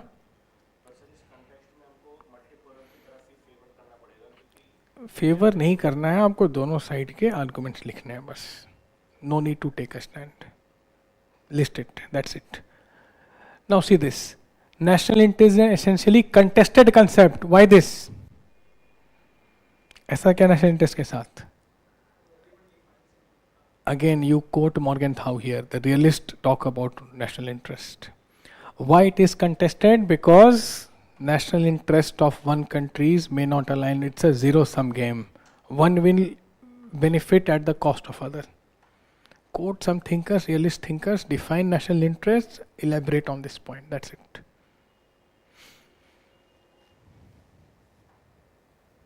How has electoral democracy augmented the participation? See, you see a repeated themes coming here. पहले भी आया था ऐसा question, something very similar. Political parties वाला almost वैसा ही है, but what will you right here? Again, you will emphasize electoral democracy is about political participation, public participation. Okay. And it is not confined to voting, it goes beyond voting. After the voting ends, does not mean you stop having an opinion. You can praise, you can criticize, again within the legal limits, your government, right? That's what all of us do. तुम्हारे exam में question होता है critical analyse, सरकार खुद पूछ रही है करो criticise, but don't question the motive of the state, question the policy of the state. Aspirants must learn this. Motive नहीं क्वेश्चन करेंगे. Everyone is good from Nehru ji to Modi ji. Policy correction करना है. आपको सरकार को आंकने के लिए नहीं रखा गया है, आपको सरकार ज्वाइन करनी है, right? You want to join the government, you don't want to raid the government at this stage. Government will be rated in elections, and there you are 1 by 146 crore. Correct? So, what will you write? How will, first thing I said, told you, voting beyond voting. Then this electoral democracy increases the accountability and responsibility of the government. More transparency comes here. People question their elected representatives. Regular elections also bring element of competition among various political parties. Competition comes, who benefits? The voters benefit. More parties want us to vote them. Let us, our options are increased. Good.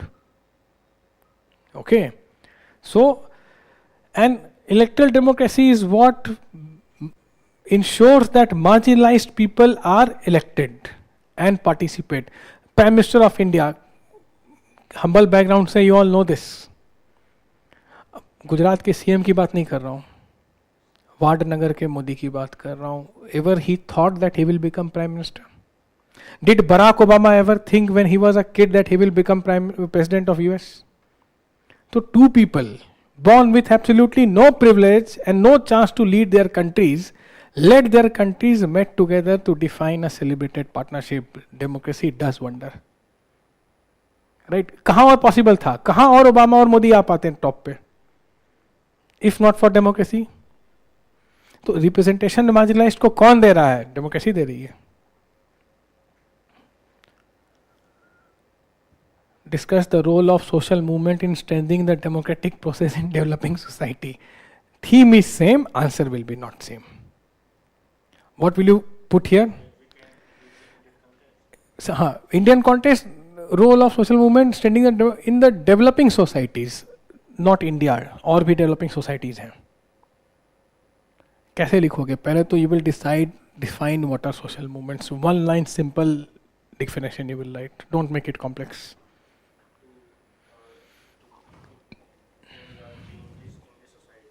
ठीक है, anything that you deem fit. Strengthening the democratic process. अब यहाँ examples दो. Come up with your examples.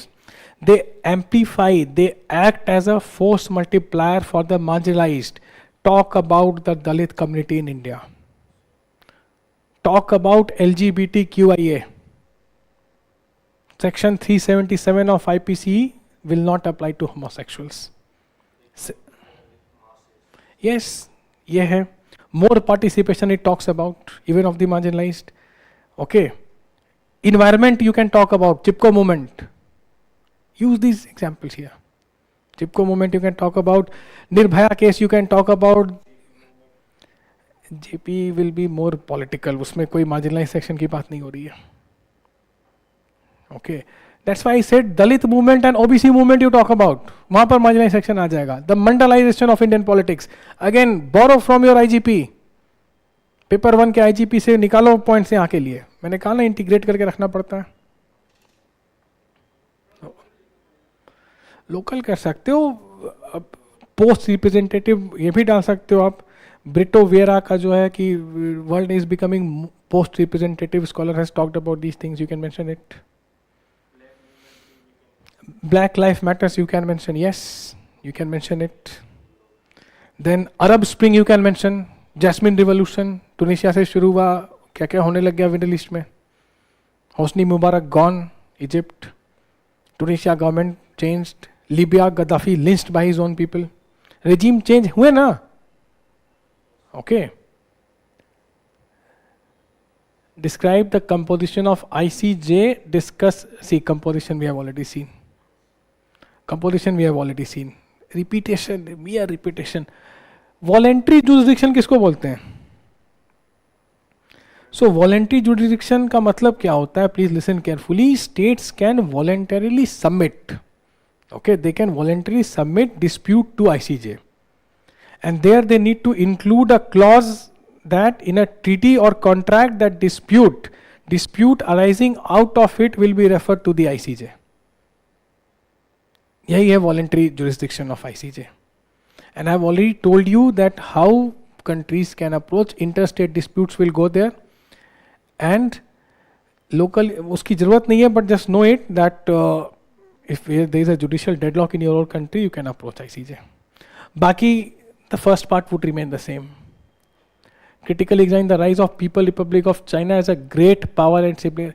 Now listen carefully. Whatever you know, let us see this. See, the rise of China is accompanied by a very unique phenomena, certain very unique phenomena. What?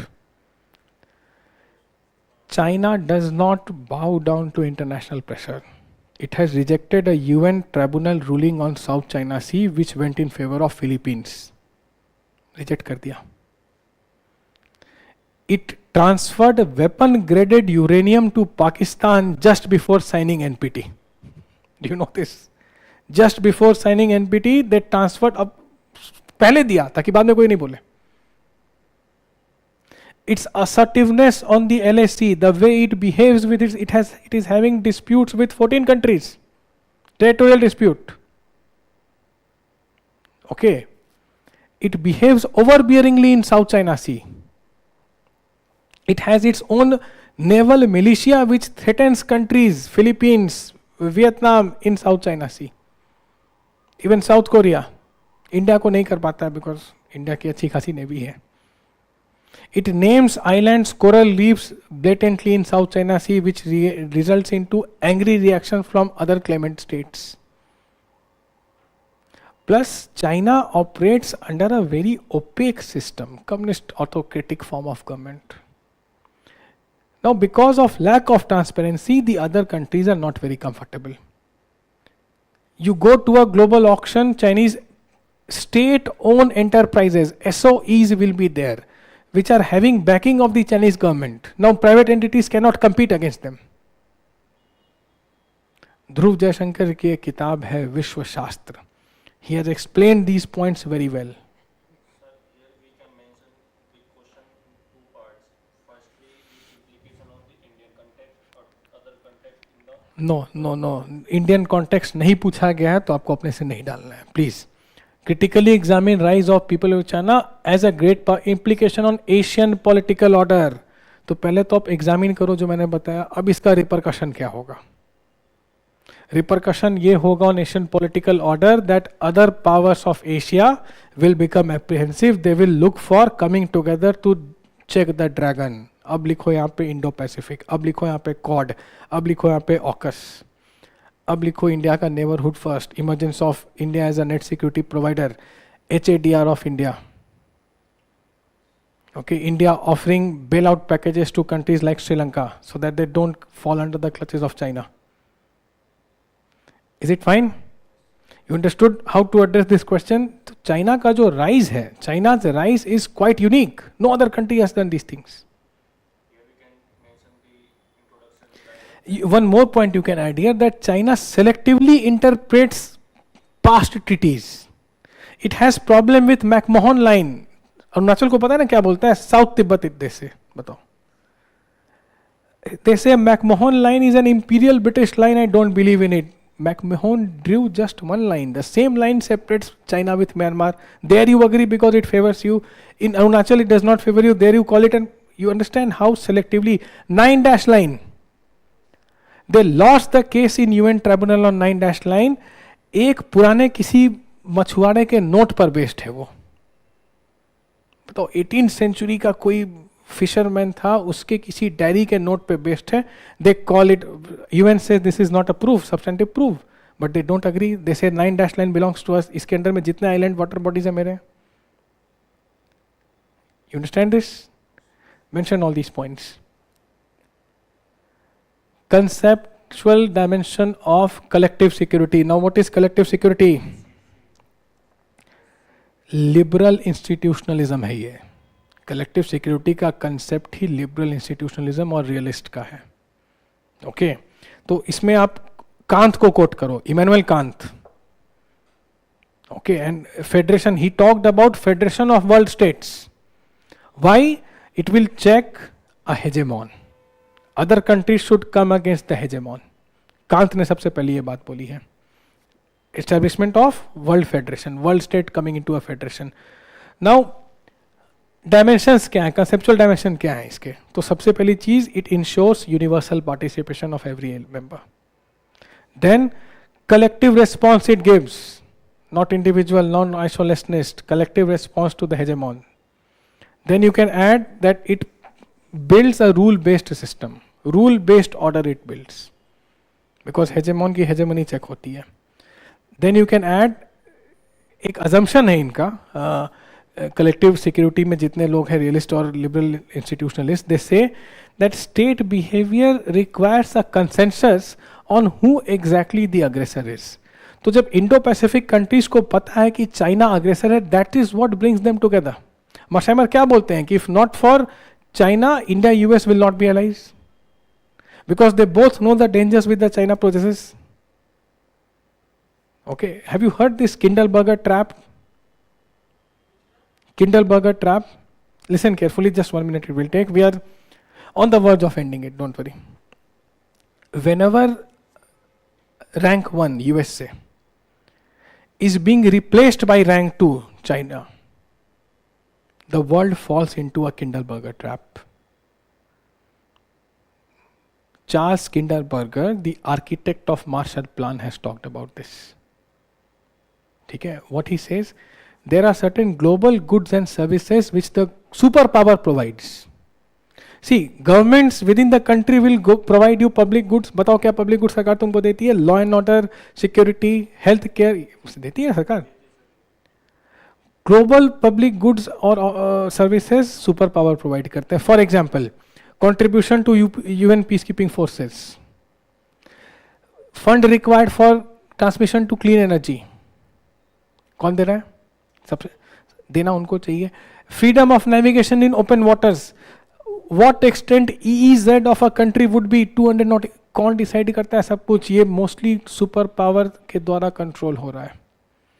They provide resources for this. Now Kindleberger said that the decades of 30s was a disastrous decade when US was replacing UK. It will replace it after 45. Second world war के बाद पूरी process कब शुरू हुआ? 30s में. Entire 30s become a disasters decade. Why? Because UK was coming here, US was moving here. US ऊपर बढ़ रहा है, UK नीचे आ रहा है. Okay? It is in no more, when it is coming down, it is no more in a position to provide resources for the public goods and services. The one who is coming up, US जो rank 1 बन रहा है, does not want to provide resources for public goods and services for a world order which was created by UK.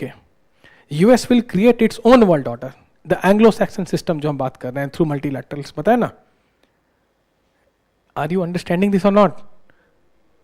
तो जो नीचे आ रहा है, rank 1 जो नीचे आ रहा है, उसके पास रिसोर्स नहीं बचा है. रैंक 2 वो रिसोर्स देना नहीं चाह रहा है. The world will fall under Kindleberger trap. Genocides, world war, rise of Nazism, famines, disasters decades of 30s. Same thing is happening. US is deteriorating, China is ascending. US will not be able to provide resources. Already US withdraw कर रहा है ना, UNESCO से withdraw कर लिया ना, कह रहा है कि I will pull back my troops. I am no longer the net security provider of Europe. Now, why would China spend resource on building or on perpetuating a world order created by US? China will bring its own world order. But जो ये transfer process है, ये बड़ा दुखदाई होता है. This will, same thing is happening, Kindleberger trap. दूसरा एक बताया गया Thucydides trap.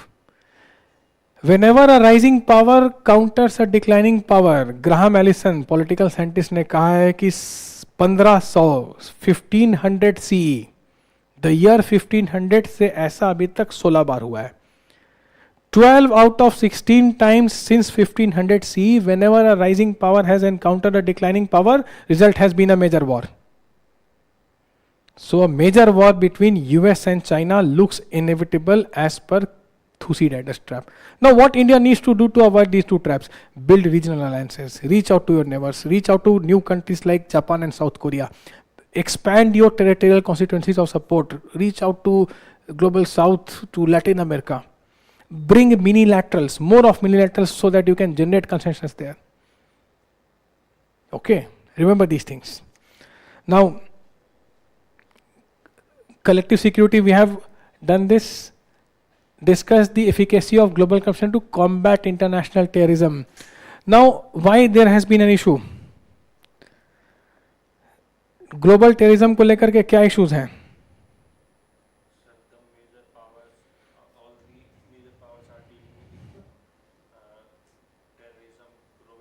सी यूएन ग्लोबल काउंटर है, UN global counter terrorism strategy है which was adopted by consensus. Okay, which it provides a very comprehensive framework also on how to deal with terrorism, combating terrorism, integration of regional and international alliances and all they talk about. But efficacy it is being asked, efficacy कितना effective रहा है? तो strength क्या है इस चीज़ की कि एक global framework provide कर दिया, standardization of procedure and mechanism provide करा दिया. Okay, but limitations क्या थे? Limitation ये हैं कि it is not binding in nature. It is not binding in nature. Plus, so far we have not been able to define terrorism through consensus. Terrorism क्या यही नहीं पता है. Okay, SCO में भी कहा जाता है कि will go against work against terrorism. Now one country of SCO blames another country for terrorism. India and Pakistan, right? So it does not have a binding nature. Plus, some countries are very reluctant to give up their control over their domestic counter-terror policies. They don't want to integrate with the other countries. Some countries, as alleged by other countries, use terrorism as a state's policy. India for Pakistan. So these are the various things. Disagreements on definitions is always there. Identify, evaluate the reasons for deadlock in the WTO negotiation on fisheries between the developing and developed countries. See, again, quite a technical question this is, and इसमें है चीज़ें आई हैं, इसमें क्यों आई हैं, कैसे आई हैं? तो again, India and South Africa. Okay, it was between India and South Africa. They are the one who talked about this. कैसे इन्होंने बात की थी? फिशरीज में क्या दिक्कत आ रही है? Fishery, you know, is a very major source of revenue, source of livelihood. So how does it feature in WTO negotiation on fisheries, developing and developed countries? तो यहाँ पर कुछ something related to subsidies was going on, which India and South Africa collectively said that let us have some better plans here. Okay, but there was some issue. There was some issue with other countries. They could not arrive at a consensus here. अभी तक इसमें more of a deadlock is there. This is more information centric. You better read on this, okay? Next one, realist perspective to the state to ensure their survival in an anarchic world order. Again, realist का assumption ही क्या है कि दुनिया anarchic है. Why? Because unlike government in nation states, there are no government in the world. World को lead करने वाला कोई government नहीं है. कौन कहता है ये? Realist कहते हैं. So IR will always be anarchic in nature. So how to take care of this anarchy? तो ये कहते हैं कि पावर से anarchy को हम लोग देखेंगे. कैसे देखेंगे? Realist, अब इसमें अलग अलग तरह के realist हैं. Structural realist हैं. The likes of Waltz and Morgenthau, they say that countries want to maximize their power. Okay, countries want to maximize their power. But फिर इसमें आते हैं ये who are called defensive realist. Then there are offensive realist. एक question है दोनों का, we'll see it in more details. इसका मतलब आप ये समझो कि realist का perception क्या है? Maximizing the power. Okay, how they differ in their methods. based on whether they are structural realist, defensive realist or offensive realist. We'll see them in a while. एक क्वेश्चन है उस पर. Now Russia Ukraine का sir dark shadow on energy needs of member state of Europe. See, Europe to a large extent was dependent on Russia. Russia is a resource rich country, gas and oil and all. Remember that Nord Stream pipeline which was blown? Okay, blame किया गया था कुछ countries को. Now Russia was supplying them, but Russia-Ukraine war created what we earlier called friendshoring. तो shift करने लग गए ये लोग. But the shifting process will not be very conducive for you, because there will be some issues or the other which you will always face. Okay, so suddenly what happened? Europe sleepwalked into giant economic and security crisis by withdrawing everything that they were doing with Russia. Immediately they did.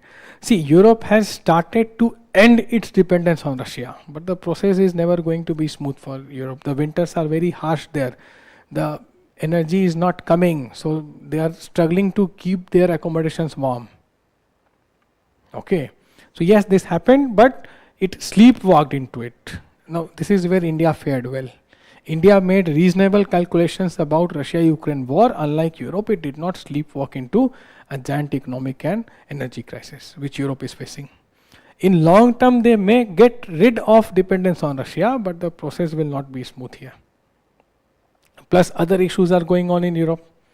Rise of commodity prices, unemployment. पहले देखा ना हमने European वाले question में. Labor force is aging. Inward looking Europe हो रहा है. The cooperation is now to an extent thing of past. These are the various issues here.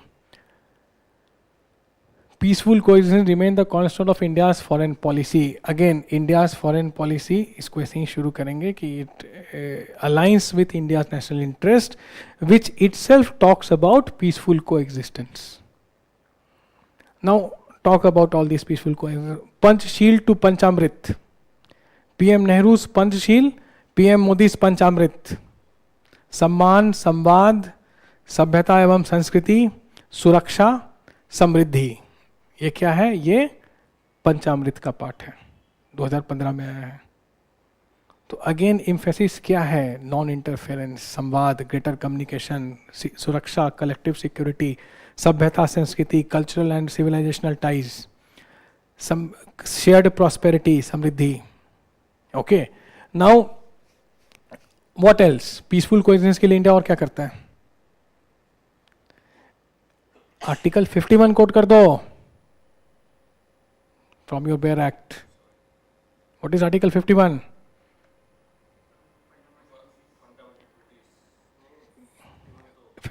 A नहीं पूछा मैंने, है ना उसमें लिखा हुआ कि international disputes, any bilateral international dispute will be seen through arbitration provided by the constitution. So constitutional values also align here. They have a directive, government has a directive here. Then you can add about neighborhood first policy here, giving unilateral concessions to small neighbors, acting as the first responder in times of crisis of any country that needs help. So all these points, Myanmar, Sri Lanka, yes, कहीं का भी mention कर सकते हो. So many are there. You will get Afghanistan से लेके कहीं भी. Now discuss the ways and means to realize greater economic cooperation among the member states of South Asia. So you will start that South Asia remains a very least integrated region, but how it can be done? How it can be done? Building on connectivity projects, enhancing people-to-people connectivity. Okay, more cooperation on bilateral and multilateral international issues. Frequent meeting between the highest level of the government. What else? Free trade, connectivity project, infrastructure projects, more openness on the border, less of tariffs. All these points you can add here. Now see, realize hydro cooperation between India and Bangladesh. You start that India and Bangladesh share 54 trans-boundary rivers. Now see, this question came in 2022. Now the answer would be completely different. In fact, अभी के time में question आएगा ही नहीं, given what is happening between India and Bangladesh. But let us try to answer this question. Hydro cooperation कैसे करेंगे? 54 transboundary river है. You will start with Teesta water. Joint Water Commission was appointed. It recommended certain shares for both countries. Still, it has not been inked. 2026 में तो lapse कर जाएगा वो. Okay. Yes, West Bengal government played a spoil sport here, but that is not something which Bangladesh is concerned about. India का concern नहीं है. Okay, and Sheikh Hasina was India's best bet. Now it looks tough. तो realize hydro cooperation कैसे इसको कैसे कर सकते हो? तो again judicious sharing of water bodies. Okay, demarcation of the water bodies. Ensuring free flow and a collective watch so that illegal immigration is also checked. Any project on joint river should be done with consensus. Not like Indus water. हुआ तो consensus से था, but not something which does not favor India majorly. Less than 20% water India, you know these things in IWT. So on these broader themes, India can work with Bangladesh, but however, this question is not suitable in current times. अभी थोड़ा अलग है यहाँ पे situation. Next one, significance of BECA. What is BECA? I told you 7 military agreements are there with US. BECA में क्या होता है? We share satellite imageries. And how do they help? How does that help? Geospatial intelligence sharing happens here between India and US. So India gets information in advance. India can इसमें आप ये लिख सकते हो, like Comcasa and Lemoa are also there. There is this Quad, there is this Indo-Pacific. You don't have to write on all this. तो ये civilian space sector में दोनों कंट्रीज के कोलैबोरेशन के लिए यूज होता है. BECA exercise. Both countries have established a joint working group on civil space cooperation also. Okay. And BECA along with, साथ में लिख सकते हो, Comcosa and Lemoa. It more consolidates the Indo-US strategic partnership. Okay. And data sharing is happening here. Real-time data sharing is happening under BECA. Real-time data sharing matlab potential military targets, precise positioning of your troops, navigation and timing. Okay, all these points are here, which are very, very important for effective collaboration between the countries. Discuss the role of public diplomacy in enhancing India's global. What is public diplomacy? बताओ, public diplomacy किसको कहते हैं? Any idea? Is it track 1? Tracks of diplomacy you know about? Track 1 is official. Track 2 is non-official, where private players are doing your diplomacy. Of course, it is backed by government, तभी होता है. So, public diplomacy is a shaping perception, building relationships. Again, comes down to discourse. Influencing foreign policy through various activities. You want to shape a positive image for your country. तो Prime Minister ने कहा था कि the NRIs are India's cultural ambassadors. तो ये आ जाएगा example of public diplomacy में. Okay. People to people connection, facilitating transfer of technology and investments, apart from remittances. Now, it can build and solidify economic partnerships which will be viable for both the countries, any country which India decides to pick up. Then, some global challenges can be covered here. How? So, India's public democracy will help build consensus on important global issues like disarmament, violation of human rights, climate change, all these things. Okay. And here you can add also that social media will become a force multiplier for public diplomacy. Now see, demand for NIEO in the present era of globalization. What is this NIEO? क्या है इसमें? Principles इसके क्या है? New international economic order, NIEO. Relevance of the demand for NIEO in the present era of globalization. So, what it says? NIEO talks about certain things. What are those certain things? So, here you can write that, see, NIEO also focuses on emphasizing or the more neoliberal order. Okay, free वही neoliberal order में जितनी चीज़ें आती हैं, you can all mention it here. Then how it is related to, you are asked to see, it is not against globalization, it is seen as an aid to globalization. Late 70s जैसे G77 जो countries थी और जो बाकी countries थी, they came together.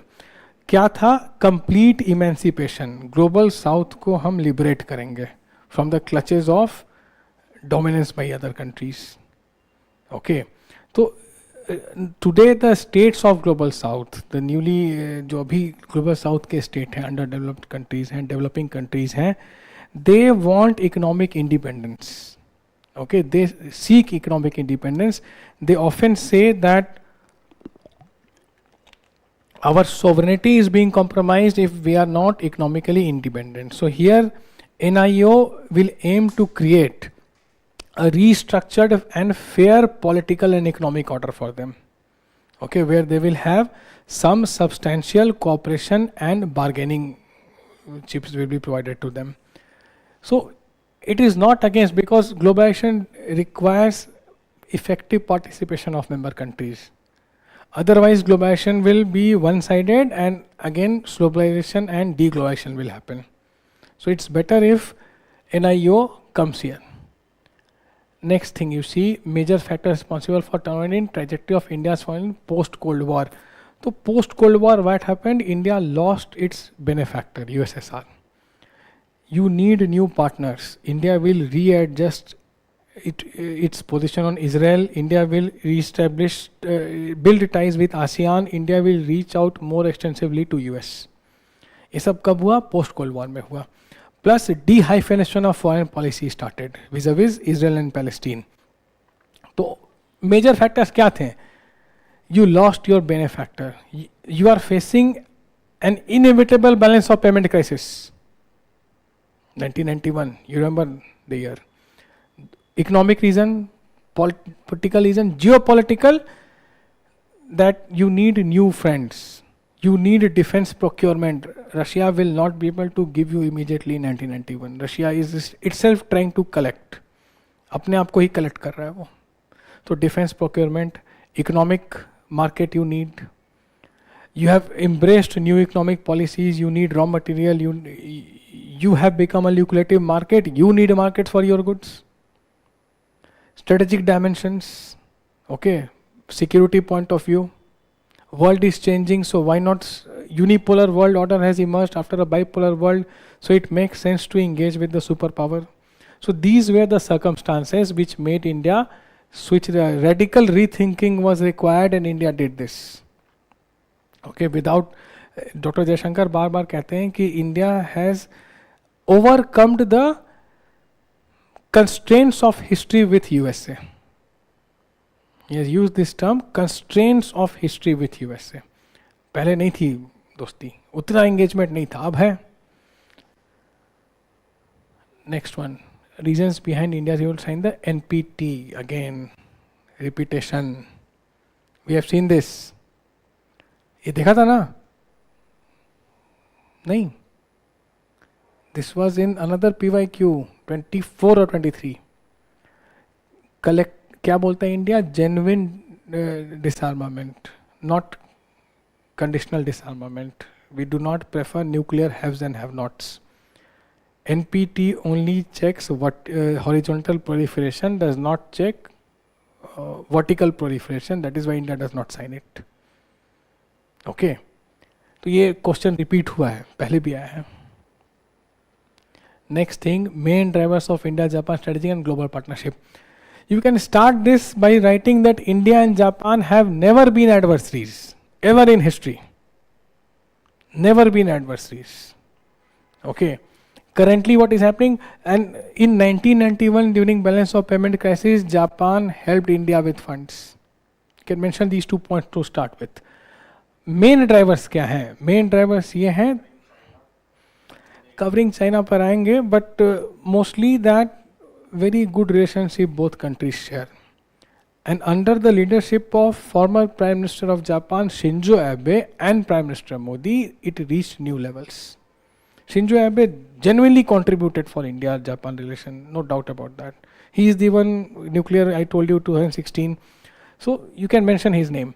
Now, अभी क्या drivers है? So today there is a lot of flux going on. तो अब बताओ कि Japan is having a self-defense force, but it is feeling the threat of Chinese aggression.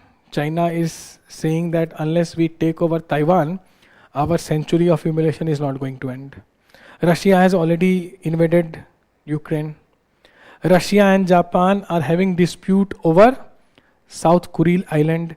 China and Japan are having dispute over Senkaku Island. China and Russia says our alliance is alliance without limits. So this is forcing Japan to rethink its strategic calculus. India comes to the rescue here. Okay, India comes to the rescue here. India and Japan have signed many deals here. Mutual logistics support agreement. Both forces can exchange supplies on reciprocal basis. Quad you can mention, Indo-Pacific, you can integrate these themes, okay? What are the implications of Look East policy in northeastern region of India? So see, Look East, one of the main reasons for Look East was to check China. Okay, China के लिए इसको लाया गया था, and India was focused on Southeast Asia. India was focused on Southeast Asia here. Again, post Cold War, इसको भी इसमें डाल सकते हो उस क्वेश्चन में. Yes, regional economic integration you can add.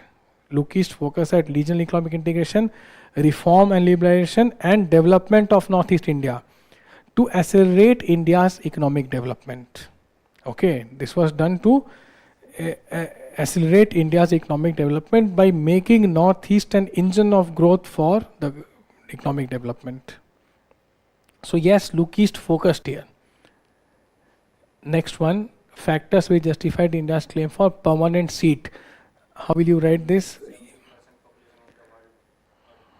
First thing, ऐसे नहीं, ऐसे शुरू करेंगे इसको कि India has been one of the founding members of UN. It has always acted responsibly. India has excellent proliferation record, write this. Excellent, no country has been able to source nukes from India, unlike Pakistan. Abdul Qadir था वहाँ पे, बदनाम nuclear scientist. पता नहीं Korea को दिया, Iran को दिया, किसको दिया. No one has been able to smuggle these things. Excellent proliferation record, credible minimum deterrence. India's record as a pluralistic, multicultural, functioning democracy which operates through rule of law. This is one thing. Then, of late, India's rise is accompanied by more responsibility. Neighborhood, vaccine diplomacy, representative of global south, all these points you can mention. Plus now comes the population. If the largest country, most populous country of the world is not a member of UN, is UN even representative? It's not. So who will articulate the concerns of global south? The representative of global south, that is India. So all these points make India's candidature at P5 very necessary. Plus UN needs to be more reflective of global realities. You cannot be still functioning under the Cold War mindset. Okay. So all these you can add. Now see this. How does India-Israel bilateral ties reflect the autonomy of India's foreign policy? There was a PYQ last year on Palestine. Now the question is on Israel. तो Israel के साथ जो India के ties हैं, how it reflects autonomy. Autonomy कैसे है? So India requires Israel. India requires partnership with Israel for defense, intelligence, technology, agro-technology, and what else? On for its more prominent presence in West Asia. Okay, IMEC, I2U2 you can add here. Now, how is it reflective of autonomy? Because India has dehyphenated Israel with Palestine. What happens between in Israel and Palestine is not what will impact India's ties with either of them. Same goes for Israel and Iran. What happens between Israel and Iran will not impact India's bilateral ties with these two countries. Is it okay? So this is exercising autonomy. और इसमें कुछ specific projects आप डाल सकते हो जैसे I2U2, IMEC, and not only India, you see even the Arab countries are doing this. UAE is a part of Abraham Accords. Jordan normalized its ties with Israel in 1994. Something happened. It was metro or earthquake? तो metro लग रही है. But I have taught in this class. I never felt this. कोई भगा भी नहीं है हम लोग को.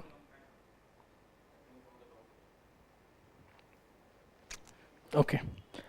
Okay, we are on the verge of completing our discussion. Okay.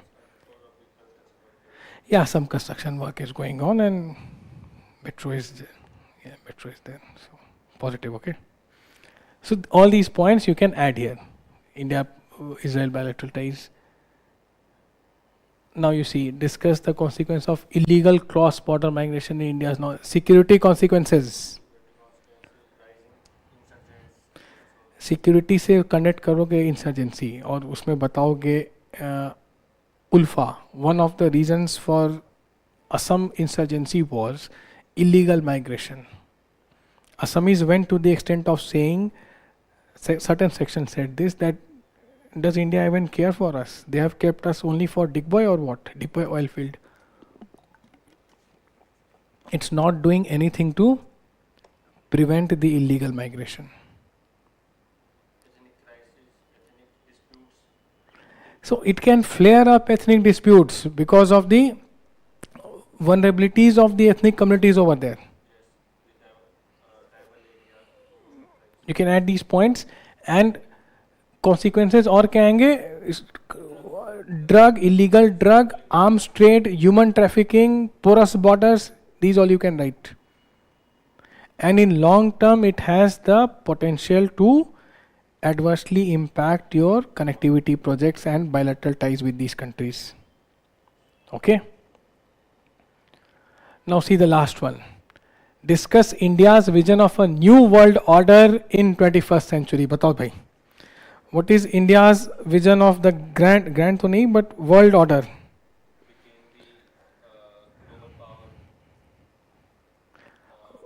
World order की बात हो रही है, वैश्विक व्यवस्था.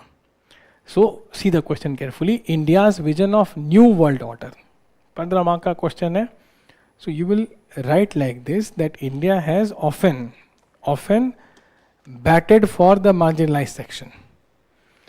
और वर्ल्ड ऑर्डर में क्या इंडिया चाह रहा है? More equity, transfer towards acceptance of clean and green energy at affordable prices, working towards what? Non-violence, and you can add this, that this genuine representation of the global south countries at the global platforms. Then you can add anti-terrorism. India has always been very vocal about it. The activities, so let there be no support, let the finances of the terrorists drain out. Okay, let there be sanctions on countries which perpetuate the acts of terrorism. All these things India have done. Good governance and more transparent and responsive governance. That is why India promotes digital transactions, bring more of e-governance. Okay, is providing facilities, trying to lift its own people out of poverty, provide them with healthcare, education, and same thing India wants to replicate for the world. One nation, one grid, one sun. क्या था ये? International Solar Alliance क्या था? Acceptance of clean energy for other countries, make it more affordable. Peaceful nuclear doctrine. We will use nuclear for energy generation, not for waging war. So this is the new world order that India thinks about. More connectivity, less of things like things which India has faced some 78 years back: racism, inequality, discrimination, anything. No hegemony, rule-based world order, rule-based genuine multilateralism. You can go on adding this point. Whatever India has thought through and wants to implement. We are done. Any question that you have? So when you are taking this optional, and I hope all of you write the next mains. I don't think you are writing mains. अभी तो नहीं लिख रहे होगे, नहीं तो अभी तो पूछ में आग लगी होती है, यहाँ बैठे नहीं होते. Next year, whenever you will write, a word of advice to all of you: keep yourself abreast with the latest happenings, and for that you don't have to study a reputed journal or some website. Just the newspaper and one decent current affair magazine will do good. Anyone which you like. Yes, it is sufficient. Vision वाला तो बहुत अच्छा है, मतलब colorful and representative it is. See, vision does not create current affair, it compiles current affair, please understand. So compilation is impressive. You have seen our magazine, you know what I am talking about. खबर तो वही है ना जो है, हम लोग क्या कर रहे हैं, compile कर रहे हैं, तो you can revise it, but please make sure to study newspaper. I would personally advise Indian Express. It covers some of the very recent events. Having said this, you need to read certain columnists from Hindu also. Suhasini Heather, Stanley Johnny, Happy Mount Jacob. Whenever they write, you can catch up. Okay. Going with Indian Express on the Yes, it can be there. And know your syllabus. Know your syllabus. See the PYQs. आज हमने क्या देखा, 3 साल में नहीं कुछ तो 4-5 question repeat हुए हैं, है ना? थीम्स वही हैं. अब वो पूछते हैं कि सोशल मूवमेंट, डेमोक्रेसी, हाउ जो पोस्ट वॉर कंट्रीज है वहाँ पर डेमोक्रेसी का क्या रोल है, हाउ रिप्रेजेंटेशन कैसे बढ़ाएं, तो थीम तो वही है सारे के सारे. पेपर 2 का पार्ट 1 देखो, वही सारे कंपैरेटिव मेथड्स पर क्वेश्चन आ रहे हैं. तो you can easily sail through it. Okay. And occasionally, only occasionally, not every day, maybe 2-3 hours a week, make sure to go through World Economic Forum website. Read some articles. Duck करके, don't binge watch, don't dig out the old ones. आज से ही शुरू कर दो, हफ्ते में 2-3 घंटे उसको दे दो वर्ल्ड इकोनॉमिक फोरम को. Maybe spare some time, but BBC बहुत biased है. Your own Sansad TV. Okay, your own Sansad TV. Watch out for a document coming out from ORF, Organization Research Foundation. PSIRs by MEA, Ministry of External Affairs. Okay, इतना काफ़ी है. Nothing more you need. Wishing you all the best.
CSAT is qualifying but absolutely crucial. No matter how well you perform in GS, if you don't clear CSAT, your prelims ends there. Every year, many capable aspirants fall short simply because they underestimated this paper. What's the way forward? Structured preparation, consistent practice, and the right guidance. Join the Vision IAS CSAT Classroom Program 2026 starting from 12th June at 11 a.m. What you'll get: complete coverage of quantitative aptitude, logical reasoning, and comprehension. Emphasis on speed, accuracy, and concept clarity. Regular practice with UPSC level questions. Personalized guidance and mentorship. Available in both offline, classroom, and live online modes. Whether you're a first-time aspirant or reappearing, don't let CSAT be the reason you fall short.